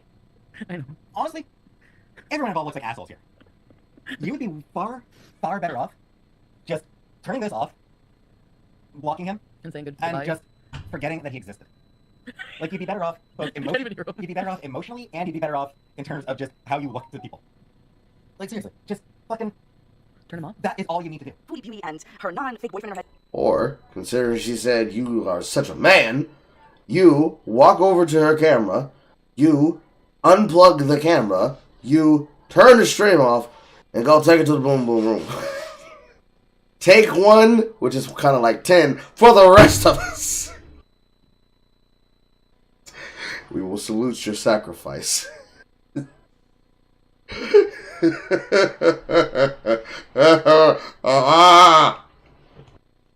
Natter are at it again. Yes, they spent Valentine's Day in the way that most couples did. It's in the TV.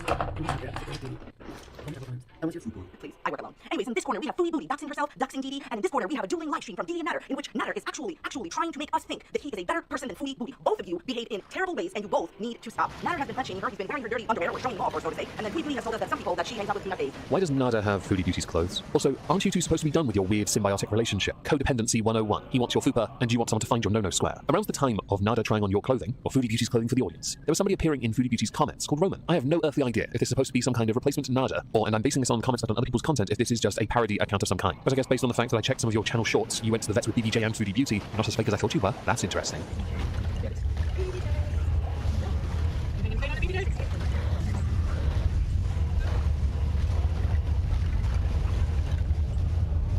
Laughing while they have dinner. Of course, I'm gonna come on and gaslight. Just watch. Gaslight, call me a whore, make fun of me, put on my underwear, show my crusty underwear. But I'm just telling you, that's what he's gonna do. He's gonna try to destroy me. He can't control me anymore, so now what he's gonna do is try to control how others look at me. And because I'm a strong woman and not taking it anymore, he's gonna probably try to come after me somehow. Well, I'm almost certain there's more context to that, and I'm missing a fairly sizable amount of it, because have you tried going through a channel that exists solely as a streamer's content? It takes a while. I think we can safely say Chantal did not take kindly to him, Nada that is, parading and wearing Foodie Beauty's clothing. This all led to a number of streams between Nada and Foodie Beauty. Nada doing one called Restraining Order, Foodie Beauty doing one called Lives, and the since deleted What It Is Really Like Filming for Chef. Also, Didi, I'll Take You to Montreal is, well, that was a stream as well. Here are my favourite parts.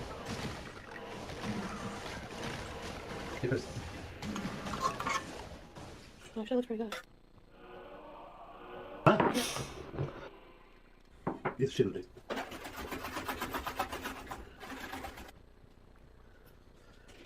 And here it is, guys. As Nader is known for liking his chicken to be medium rare, it is safe to say he does not know how to cook, but he does know how to use a knife. By all means, insert obligatory remark based on his record here. Everything Chantal has put on the screen in that video, though, is inferred. She doesn't provide any evidence to prove that he did any of it. It is only word of mouth. Nader does not have a good track record, I know, but something of substance would have been beneficial to her claims. Shortly after this and their back and forth, which did lead to some other consequences in the future, Chantal had to go to the ER to have a scan, where she was given some rather surprising news. I had to go there, so she said just get a blanket and she gave me a note to go to the ER. Patient with umbilical hernia, multiple blood clots, and blood work for pancreatitis. My quarterly ER visits overdue. That's why.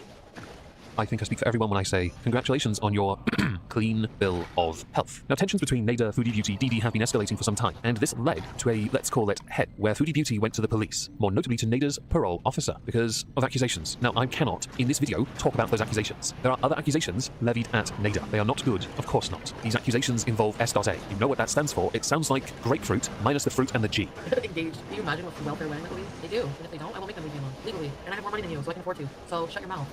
And anyway, yes, I have strep B and bacterial vaginosis. I was holding back on the bacterial vaginosis because I might have slept with Roman. But now oh, come on. Move to Montreal. Yeah, we'll see about that. Show the cops the pic I sent you on Insta. What pic? I'm gonna go in. So, they've arrested Nader, and I didn't expect that. Honestly, I honestly didn't expect that to happen. Pause. She claims he sodomized her. My first question is, how did he get the hole open for long? My second question is when? And my third question is, did he like chocolate ice cream after the event? I am mostly joking with these questions.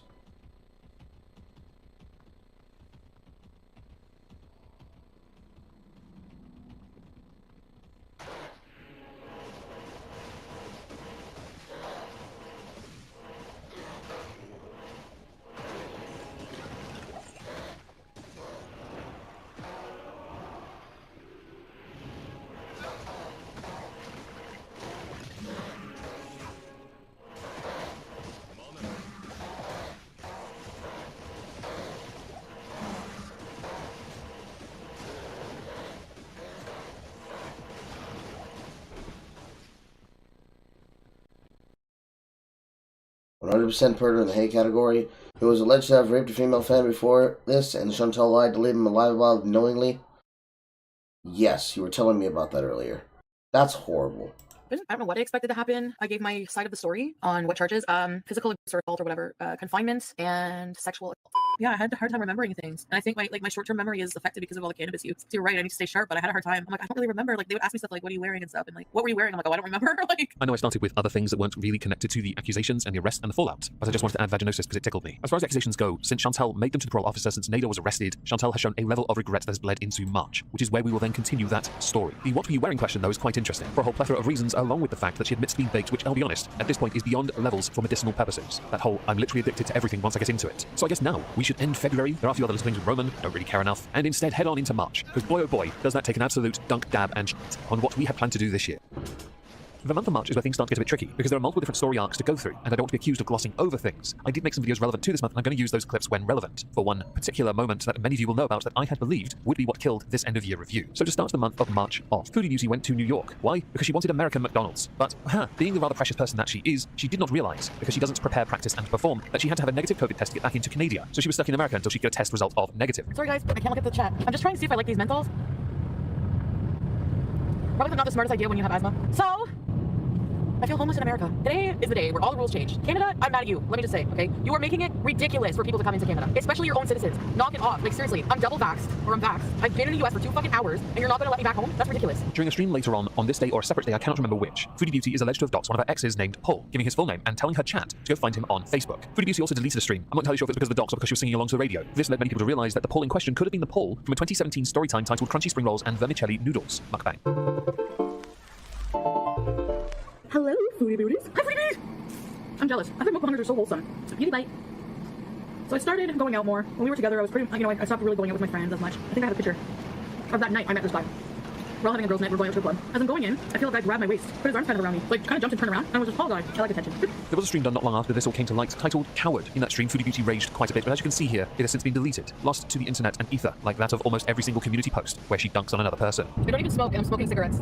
That's how stressed out I am. And don't email me. There's a weirdo person who watches me who emails me, like emailed me while I was restarting my phone, like, you should be arrested. It would do me a favor. Like, arrested for what? Being sad, you idiots? I'm not allowed to have feelings or what? What? I'm arrested. It's illegal to be fucking sad and mad and upset for being used and abused for 10 months, and I'm mad at myself too for going back every time. Don't worry about that. I know I'm an idiot. Because Foodie Beauty has all the maturity of a child, and because of her petty jealousy concerning that of the super stud muffin Nada, Foodie Beauty has decided to cosplay as her idol, DD Senpai. She had claimed it was actually because she was trying to emulate Madonna. Unfortunately for Foodie Beauty, it's very hard to say she is trying to emulate a different type of icon when one has a jawline that is visible. Now, for some odd reason, Foodie Beauty carried on the month by embracing the doily as a suitable replacement for follicles. I'm not entirely sure why this was on her head. I can't remember if it was because someone else started a meme and she embraced the meme, or if she started doing this and everyone summarily went on to mock her because she was wearing what looked like a doily on her head. I thought she only saw those at the edge of armchairs. We're only 3 days into March and already a turning point has taken place. Hater Nation has rallied, at this point anyway. And the reason why is because Charlie Gold on Twitter tagged YouTube creators, Team YouTube, over deleted streams with accusations of transphobia, homophobia, doxing, threats, inappropriate questions to minors, nudity, constant changing into lingerie. Many other creators had lost monetization for much less. And so there is a valid point here about what Foodie Beauty was doing and how she was not at any point facing consequences because she was raking in stupid amounts of money and believing herself above the rules. Foodie Beauty also started getting newer tattoos, her birth sign being one of them. You know, that star sign thing that people believe in? You know, bollocks basically. Aries being hers. I thought hers was Cancer. It was around this time many people spoke about the Omegle debacle. It was believed that Foodie Beauty reached the terms of service of Omegle by not getting permission of people that she spoke to while broadcasting their stuff on YouTube. Bit naughty on her part. But also it's believed that somebody had shown their penis during that time. She spoke to minors. She was for parts of these interactions in a bra or lingerie itself. She was quite inappropriate and hardly surprising. She got into a bit of trouble for this one. When Foodie Beauty tried to bring other creators that do Omegle related reaction videos, the creator in question slam dunked on her because she gets permission. She removes people from videos who don't want to be in it. She blurs anything inappropriate, as opposed to a live stream where she just straight up live ripped this. If you remember from last month, Foodie Beauty had indicated she was pressing charges, or she'd gone to the police concerning certain crimes she claimed Nada had committed. Well, she's decided and had announced on YouTube she was going to withdraw her complaints and thereby close this issue. And as a follow-up, she asked that people stop talking about Nada in her chats. Under one of her streams, May Anderson, who has many complaints, many against Nada, indicated that she was worried that Foodie Beauty only did this to affect her own issues with Nada and case against him out of spite. Thankfully, May is not going to back down on this one. Between the 7th of March and the 9th of March, Foodie Beauty promoted Only Fupa a lot on her community tab, while also going to war with Charlie Gold, defending Pete's for various nonsensical reasons. It was quite a busy time for her, and I mentioned the 9th explicitly because on the 9th of March 2022, Chantal Marie, aka Foodie Beauty, aka Big Beautiful Me, was terminated from YouTube for severe violations of the nudity or sexual content policy, which was quite the turning point. I had believed Hater Nation themselves would be screwed without her because Amber Lynn is deemed boring. After a couple days of radio silence, Chantal did start to do things again though, and this is where I insert clips from 3 videos that I did talking about this. What I've noticed is whenever anyone's given her the advice, she has looked at you while you've spoken to her, but then zoned out of the conversation and just fobbed you off with, yeah, you're right, yeah, you're right. Hardly the sign of somebody who actually cares about themselves. And when one's channel is terminated, if this is your source of income, you do have to be very careful how you rebuild yourself. There are obviously avenues and opportunities available to Chantal if she's willing to try, but she's been yeeted for a reason. I have mocked the fact that in both instances, every month, she invariably flashed an area of her body that no one wanted to see. We've all seen this now because those images were shared quite heavily on Twitter. Since losing her channel, I'm not entirely sure if her appeal has gone well or not, because Chantal had another crack at it. You see, since losing her channel, Chantal has become quite the philanthropist, spreading herself out onto multiple platforms so she can try to recoup from the damage that was done. She had been streaming on Patreon or Only Fupa, I can't remember which, but I do vaguely recall seeing a clip of her complain that only 23 people were watching her. And if any of you have seen the OnlyFans leaks, big F for you. Clorox will be your best friend. She had created another channel called The Beezer Show. The Beezer Show to Chantal was apparently a business that was allegedly registered to another person who themselves was like, yo fam, get the fuck off my name. It was a message from one of my lovely mods. Chantal got her main channel back, and I sat back and went, YOLO swag fam, surely you be joshing. Turns out, yes, she did get her channel back. I have no idea how she did that. So how does Chantal celebrate the return of her glorious channel? Chantal celebrated with a live stream during this 20+ day hiatus from YouTube while spreading herself like butter on bread on every platform she could, creating drama on every platform as well. Chantal was also planning a holiday, something which we heard about during the Beezer Show videos, which is now Beige Productions, or is it the Beezer Show again? I actually lost track of the name. She was going to Cuba, everyone. I thought this was a joke. I thought she was going to buy a green screen and just put it there and imply that she actually was in Cuba, maybe meme the crap out of it and do something very funny. No, she went on holiday as a celebration of this. But earlier I mentioned the 3 Ps: prepare, practice, and perform. If she had prepared, she'd have known there are no cash points. Perhaps if she'd done more preparing, she would have brought more money with her. Perhaps if she'd done even more preparing, she would have perhaps looked at what activities were available for her. But some of this bleeds into April, so we'll save that little nugget for another day. I guess the 3 Ps are now prepare, prepare, prepare. What a wonderful time to be alive. There are things I haven't mentioned during this month that I'm now going to quickly touch upon. The diminishing health of her cats, not a good look for her, but she did eventually get some things done-ish. Kind of. The ongoing back and forth 3-way nonsense with Nada, which also bleeds into April, so we will touch upon it in April. And the ongoing issues concerning Pete's and Pete's gender identity struggle. Not something I want to talk about here. I think that is something very personal to Pete's, and I still do plan on doing a video concerning Pete's at the end of this year as well anyway. So watch this space. On the 29th of March, Foodie Beauty got on a plane, and yes, she started live streaming on holiday, which I found quite strange, because she was streaming from her bedroom, streaming from a cafe or bar, whatever. The occasional stream on the beach to show she actually went to the beach, talking about how she blew her money on other people. She brought $500 with her. I think if she blew it on anything, it was on more poor decisions, because she couldn't bees it like there was no tomorrow. While I have reduced this month down compared to January and February, I promise you there's much more in April, don't worry. We're not going to talk too much about this image though, I just wanted it on the screen because it made me laugh. The back and forth between Nada, Foodie Beauty, DD is getting close to being out of hand, and it was right at the end of this month, during 2 streams that she has since deleted, conflicted. Chantal yet again unloaded onto her audience that she was clearly conflicted, messed up, didn't know what was going on, didn't know what to do, how to resolve, but felt it right to broadcast this to her audience, that she was going through not only a tough time, some things weren't quite right, she definitely doesn't want Nada back. It all gets quite confusing, okay? So I'm just going to play a clip of it. Oh, and in case anyone doesn't know, the stream where she really screws up and says some really messed up things happens in April. That's going to be a doozy, right? I'm scared myself. I was sleeping and I had another bad dream. I don't think it ever was love. I don't know what it was. It like fucked up, like toxic bond that like is just really hard to break. But I am pushing through. So I don't want him back. I don't want him like at all. I don't want. It's not that. I'm like seriously just tired of like when I try to forget and like move on, I have nightmares and like I don't want to go out and get fresh air right now. I can't move. Like I'm not okay. Like I'm not okay. I know people think I'm just being a loser. I'm not. I'm not okay. Like I'm not dramatic for nothing. Like I'm seriously fucked up over what fucking happened this past weekend, and nobody is gonna pay for it. I'm paying for it. So let's see. For the month of March, we have animal neglect, which was an ongoing issue for the first 2 months and many months from last year as well. We have the inevitable neglect. God damn, she's hysterical. However, I can clearly feel myself falling asleep. Here's what I'm going to do. I'm going to leave this video up. I'm going to leave my OBS up, but I'm going to cook. Well, actually, it's not cook, it's heat. Heat mother's dinner. Then I'm gonna lay down for a nap. Then I'm gonna get up later and continue this. Go to bed. I did go to bed. I woke up hacking and coughing and wheezing. With semiotic periods of being able to breathe through my nose. But I need to heat her dinner so that if I choose to sleep and sleep longer than an hour, I will at least be rested enough to continue. Alright. I'll see y'all potentially in an hour